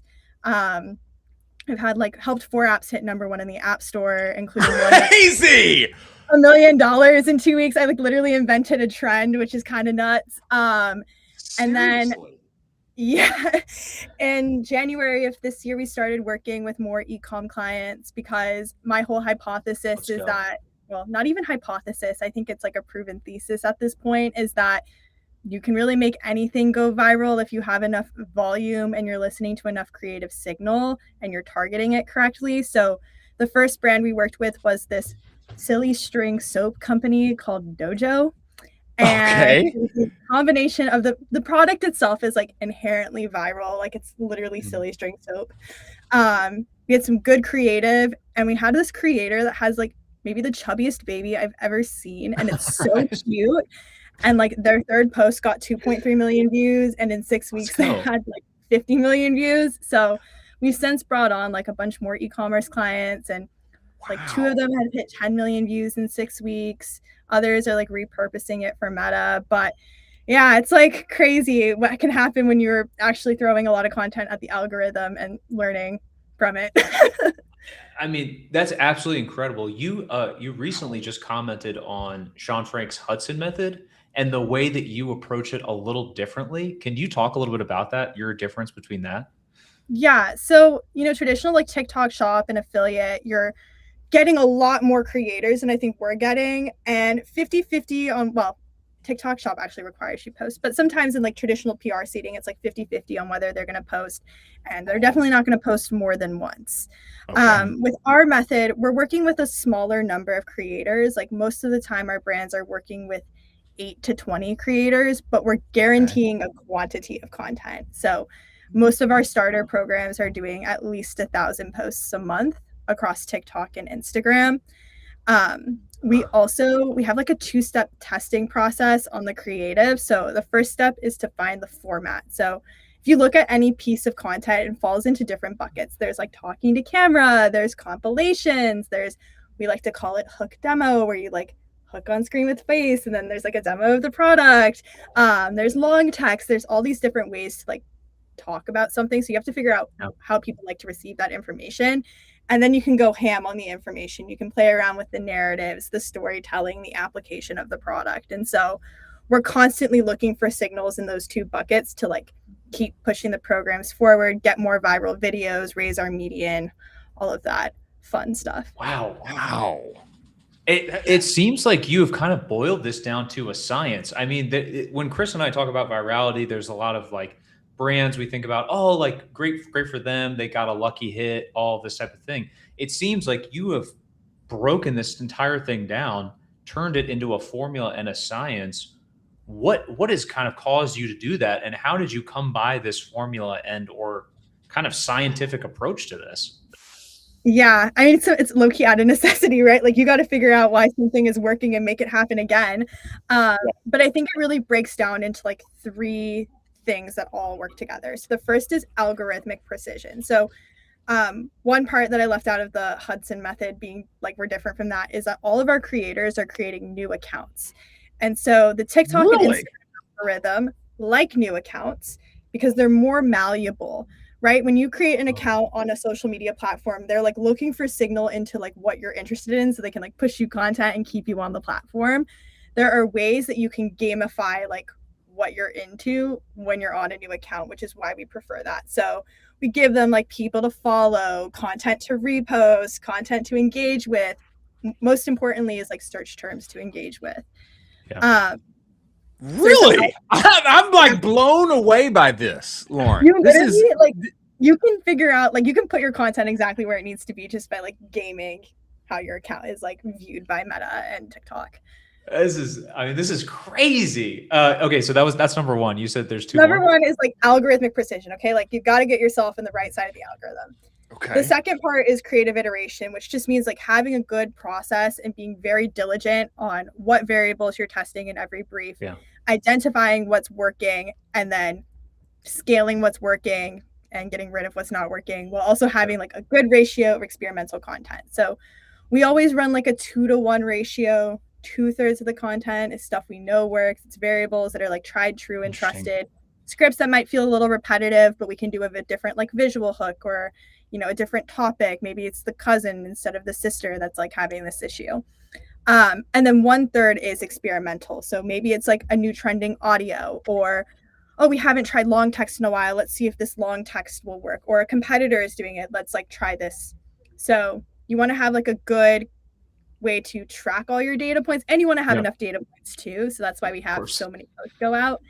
And then it's doing it at scale.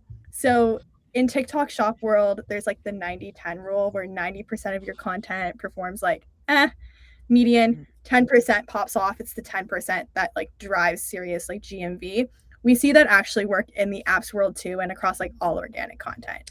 90% of the content is performing at median, 10% is popping off. And when those pop-offs happen at like what we like to call high velocity, so really quickly, like all of a sudden you're getting 100,000 views, that's when it's most impactful, I guess, like bottom of funnel. And so our job with the creative iteration is to raise the median, but also increase the magnitude of the content popping off. I mean, this is crazy. When you're talking about volume, can you put some teeth into like total volume per month that you actually want to post? Yeah. So like when you're starting out, most of our brands are doing just like 960 posts a month total. But we have some brands that have like over 50 creators. And I think if I do my math, what are they putting out? Like 28 posts? Yeah, that's like 10,000 pieces of content a month. Every month? Every month, yeah. Chris and I are just floored right now at the volume that you're pushing out right now. Well, I'm floored. I mean, we've heard it like a few. We've heard like 1,000 or 1,000 plus, like a few 1,500 times. we've heard. Lauren. Yeah. I mean, you know, like from people who are, you know, kind of at the very top end of like, yeah, we've got an army of creators and blah blah blah. But 10,000 is like, it's like bananas. I don't even see how this works unless you have an army of accounts and new accounts and things to. You have an army of creators and you incentivize them really well too. So that's like another core difference between a TikTok shop campaign that's like only affiliate versus what we're doing is like we have a base payment for all of our creators. They're making $1,000 a month at a minimum, which for college kids and some stay-at-home moms, like it's a great, you know, little side hustle while they're watching the kids. We actually let all of our creators take on a maximum of 3 campaigns at once. So they're never like, you know, going to sacrifice one brand for another. And then they get bonuses based on views. So if you have like a 25,000 view video, we pay you an extra $25. If you get 100,000 views, get you another $100. We have some clients that do like CPM based bonuses. So like, I think the most we've ever paid a creator was like $10,000 one month. Some of the creators for Dojo were making 3 or 4K just a month from that campaign. So a lot of it comes down to just like incentivizing the creators to post and comply. And then on our side, we have a cracked team that's like managing the creators and making sure they're doing well and sourcing them, but also writing 14 scripts for all of our creators to do every single week for each client. And I could crazy. And you just posted this, but you are also hiring additional creative managers and creative strategists for your own company. Could you talk about this? I mean, because this post blew up. This post blew up. I know. It was interesting because usually on Twitter, when you like say you're hiring UGC creators, you get like all the UGC creators. Yeah. But now we got a lot of creative strategists. No, I think we're growing really quickly, especially because now we've expanded into Ecomm, and apps and Ecomm treat UGC very differently, I've learned. But I think what's been awesome is like our team is just very interested in learning about it, and they're very awesome about just making sure everyone's having a good time and keeping people happy and like finding the data points and the nuances. And yeah, we're like a team of 8 right now, and I think we'll be a team of 12 by the end of the summer. Like, oh gosh, it's moving quickly. Lauren, I can't imagine how you're pulling this off with 8. I mean, the volume that you're talking about it's just it's yeah. I mean, it's crazy. It's not just substantial and significant. It's like monumental. It's like so many. It's so many people, creators, content, scripts. Yeah. I mean, it's just like so much to that. Yes, it's a lot. But we also like we're lucky too that some of our teams like in-house have like at least someone that's not the CEO helping us out sometimes. Like the Tolan team has 2 people that, you know, we go back and forth on ideas with. Some of our other clients do too. But we try not to be like too obnoxious to our creators. So we're not like knocking on their door every day, like, where's your content? It's like, we get you all the time. It's just like, please get the deliverables done. But no, I mean, so many people now are like creating these creator armies for apps. It's becoming more of a thing in Ecomm, and, you know, just having really good systems to operate creators at scale is just very important. Well, go ahead, Colin. Go ahead. I was just going to say, I also would love for you to dive into the way that you guys are managing Meta partnership ads as compared to how it's normally done, and then how Pebble does it is like totally different. And I think the total correct way forward. Yeah, because right now, like Meta partnership ads, you're typically doing them with an influencer, right? Like everyone's gonna roll their eyes. Oh, another influencer ad. Which, you know, some of them do quite well. Like I remember seeing Brooke Wyatt and Methodic, and I was like, wait, I'm sold on this product because like that was very, very good.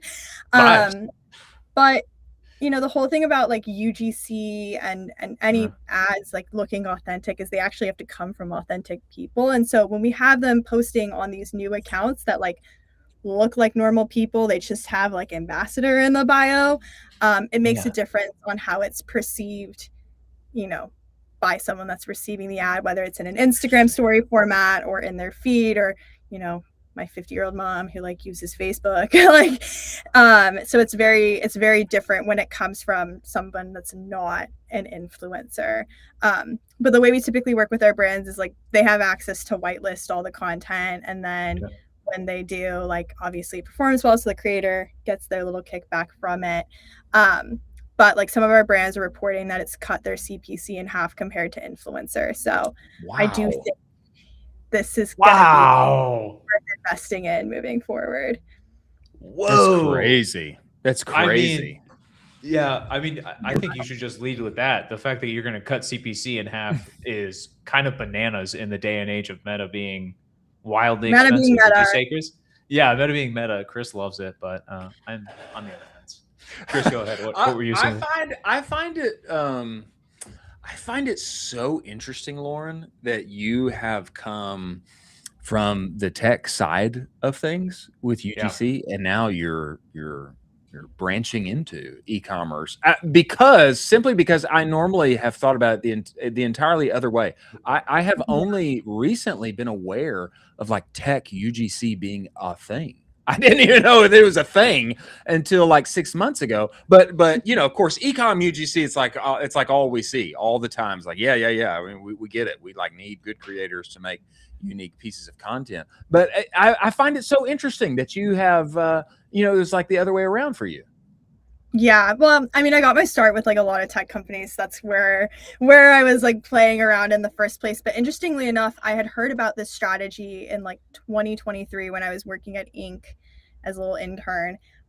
Tab's Chocolate, Oliver Bricato's company, they were doing this strategy. And I think when TikTok Shop started, like people kind of turned away from it and were like, well, why would you run this if you could just do TikTok Shop, only pay for results? And, you know, TikTok Shop has its own costs on like the quality side and recruiting creators. And so, you know, I've always viewed it actually as like whatever Ecomm's doing, apps will do next. So who knows, maybe apps will do like live streaming next. But I think we're kind of seeing that butterfly effect happen because tech companies are setting this like a new standard, especially in like creator negotiations and deliverables. Like, you know, if I approach any e-com brand, they're like, we're paying $250, $300 for one post and like raw footage. We're able to negotiate it a lot lower, and we're actually creating more effective creative at the end of the day because we're not like pushing strong CTAs. We're really like trying to play around with what shows up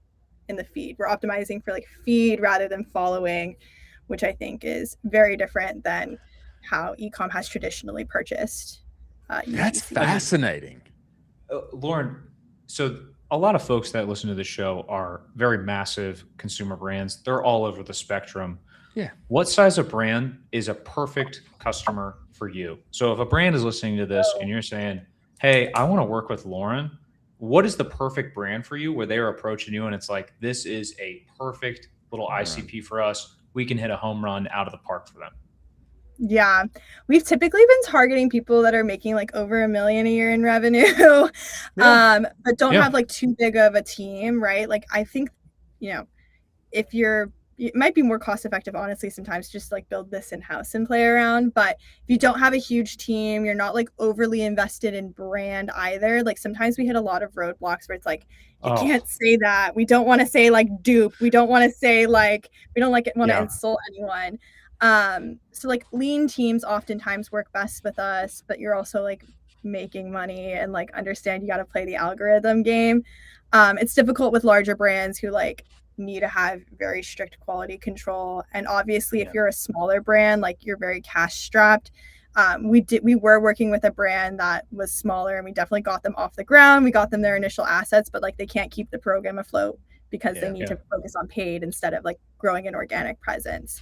I also know there's just a lot of talk right now about people spending like 80% of their marketing budget on Meta and Meta ads. Like this is a great way to diversify that, you know, try your chance at TikTok, see how audiences react over there, while also collecting content that can be used not only on TikTok paid, but even Meta paid too. Even Meta paid, yeah. You know, what I would advise, having worked in several companies, this one to, you know, there's like milestones in e-commerce. You get beyond 1 million, that's a milestone. And then getting to 2 and beyond is another milestone. And then of course there's like 5 and beyond and just under 10, you know, how can I break through beyond 10 million per month? But still though, like at all of those places, if you do have a marketing lead, it's usually a person. It's usually a single person. Yeah. And, you know, they're doing as much as they can. And I say, they're very tired. I would say like, never try to in-house this. I mean, it's just like what you are describing and executing that. And it takes so much expertise. It takes so much organization. It takes so much systematizing. There's like so much involved with that. Like trying to put that burden on what is very likely a single marketing team of one inside an e-commerce brand is ludicrous. No, don't do that. Don't do that. Don't do exactly. Don't do that. They need to be working with Lauren or trying to find somebody like Lauren, which there can't be that too many. There can't be too many of those, Lauren. I think they need to be working with you guys. Yeah, it's so interesting because I mean, I see what we talked about earlier. I'm like hiring. It's so much young talent like wants to get into UGC. They hear that their friends are making like thousands of dollars a month posting, but the whole backside of it is like crazy. Crazy. Wow. Crazy. Well, I think Lauren, we need to have you back. Yeah, wait, I'd love to. We need to have you back, and we need to talk more of this. Let's do this. Let's do this, Lauren.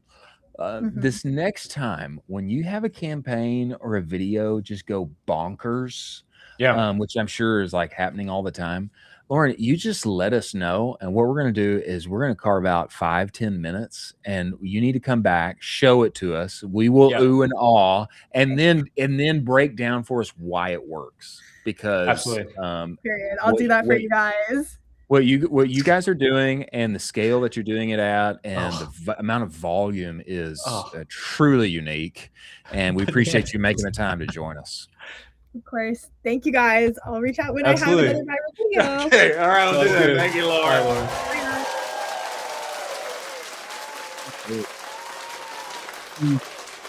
Bananas, right? Bananas. Chris, could you imagine if somebody tapped you to build that out in-house while you were at Bruce Bolt and they were like, hey, could you also do this? And you'd be like, no, actually I can't. No, I'm not doing that. and the fact of it is that people who are getting tasked to try and build a creator army or spin up a influencer affiliate creator program, or people who are getting tapped to do it 80+% of the time have absolutely never done it before and have absolutely no idea what they're doing. Okay. Zero. They have zero idea what they're doing. Zero. Yeah. They are aware of a few creators inside of their niche, and they're like literally trying to recreate the wheel when they've never even driven a car. And so it is the absolute wrong thing to do to just say like, hey, in addition to like ads and social and all our email and in addition to the website and everything that you're doing to like spin up our new campaigns and like plan what's happening next month. And in addition to that, like get us 200 new videos next week. It just like, it doesn't work. Doesn't work. And everybody's going to be disappointed. The marketer's going to be disappointed. Boss is going to be disappointed. Everybody's going to be disappointed. And so what you got to do is you got to find Lauren. That's what you got to do. Yeah. And then plus she touched on it a touch where you run into, oh, this isn't on brand for us. Oh, like this type of thing. And you're just running into these ceilings of like, well, you asked me to do this and we have to scale this really quickly, but still there's so much feedback that the machine actually can't work quick enough. Yeah. But it's unbelievable what she's doing. I would like to do a bullish called shot for 2026. I bet you that Lauren, you ready for this? I bet you Lauren has a wait list by the end of this year. I bet you she won't be accepting more clients. Oh, of course. Yeah. Because she's going to be so packed. Yeah, that's no doubt. I mean, she's trying to increase her team size by 33% over the next 2 months. So it's crazy. That's definitely going to be the case. And sauce with her. New accounts, who to follow, what to search, all those things. That is that secret sauce that you need, that your time, energy strapped solo marketing team of one cannot do. So you need to go work with Lauren. Plus, wow, sauce. I mean, crazy sauce, absolute sauce from her. And many thanks for her coming upon the show. As we move forward to best of the rest, ladies and gentlemen, let's talk about Axon by AppLovin. If you are running a D2C brand and you're not on Axon yet, you are leaving money on the table. Don't do that. You don't like that. Axon gets you in front of more than 1 billion new customers inside the games that everybody knows and loves to play, like Mahjong, Solitaire, Candy Crush, etc. And more people play mobile games than you think. Okay, we're talking to mainstream, financially comfortable household decision makers. And the unlock is the format. Okay. Average watch time of your ads, not 0.3 seconds, not 3 seconds, 35 seconds. Okay. That's what you get. That is the difference. And it converts. When Miranda Pettiger came to us, she saved Q4 for her portfolio of brands that she was managing ad spend and media buying for by moving ad spend over from Meta while it was tripping literally on the week of Black Friday over to Axon, going up and to the right and being crowned inside of that organization as the smartest marketer ever. That's what happens. You can scale up to 100K per day inside of a week. It is possible. Wayfair, Dr. Squatch, your favorite brands are there. You need to get in before your competitors do. Go to axon.ai/en/ecom cowboy. Go there. Tell them Colin I sent you. Many thanks for them being part of the show. Now, as we move forward here, let us do best of the rest and then moment of zen. Best of the rest here. A little bad news from ChatGPT. Not what you want to see. This is probably not best of the rest. This is like, be careful. This is really the message. Justin, 53-year-old Canadian man, says ChatGPT led him to, quote, lose his grip on reality and eventually convinced him to apply to be Pope. Now, applying to be Pope, not going to be possible. We already got a Pope, and he's wearing the Nikes. He's wearing the vintage lows, so that's not going to happen. And but apparently this is possible. You can get a little psychosis here, talking to chat too much affirmation, too much affirming, not enough pushback. Something to be wary of. Were you aware that this could happen?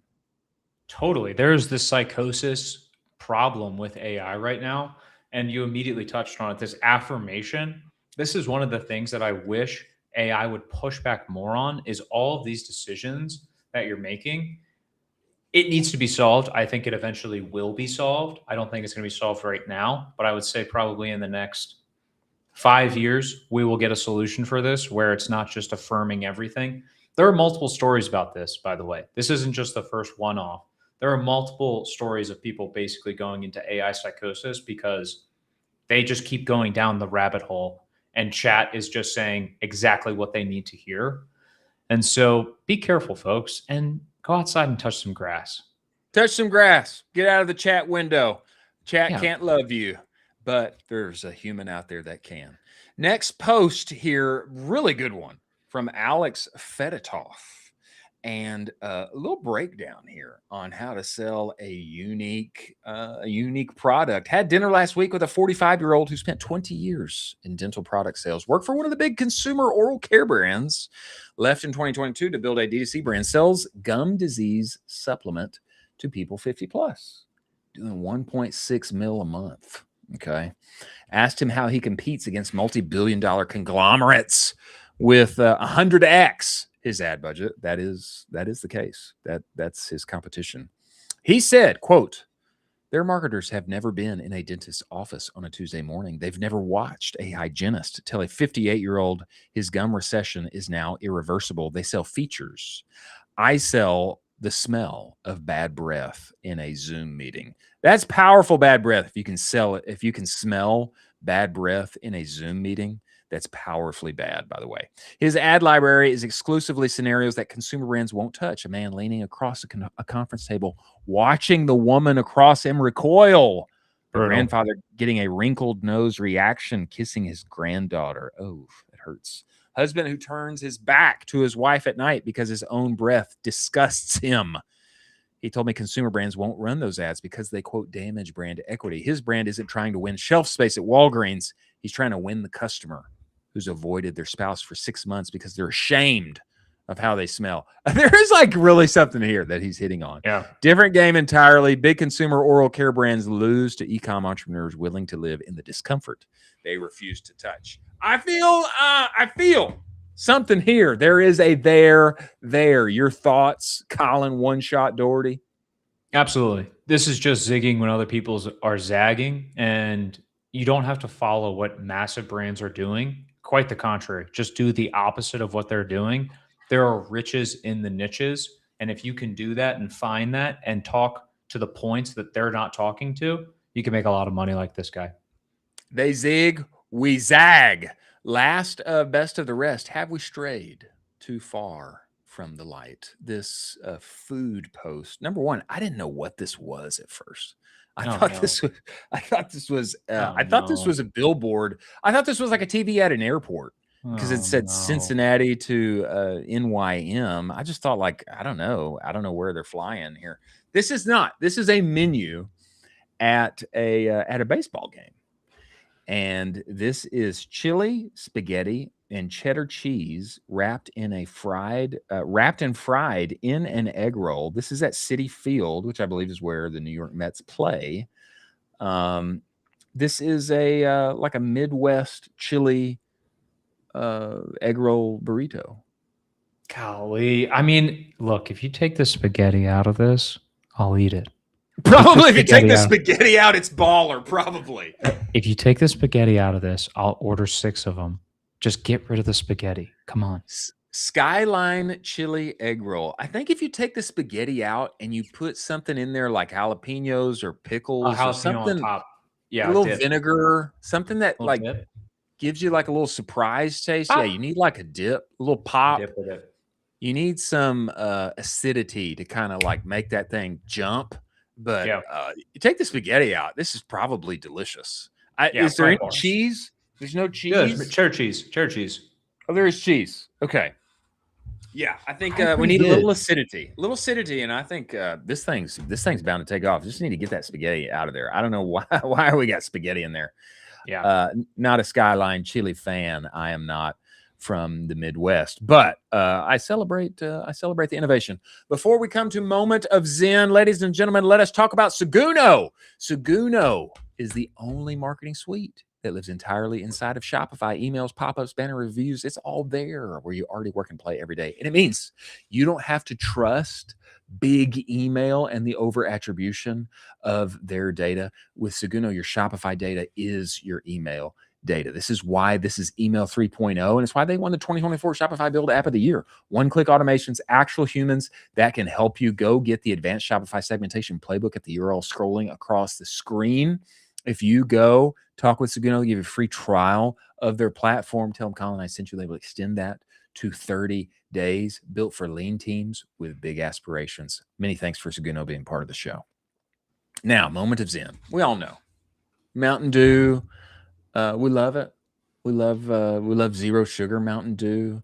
You know, it's an acquired taste. Acquired in the sense that if you've got a heartbeat, then you'll like it if you taste it.